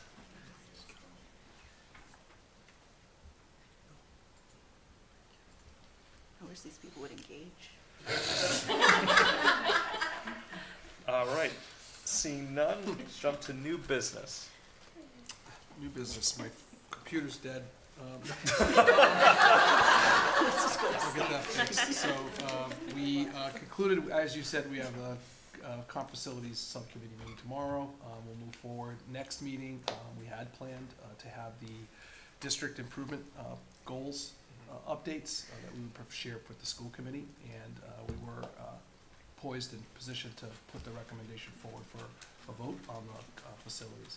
I would just want to say and recognize the FAQs and the questions that folks have asked, those that are reasonable and can be responsibly provided in a short period of time will be done. We're committed to getting some of those questions and logistical concerns that came up out there for folks so that they have more information, and you have it as well. Appreciate that. Yep. Thank you.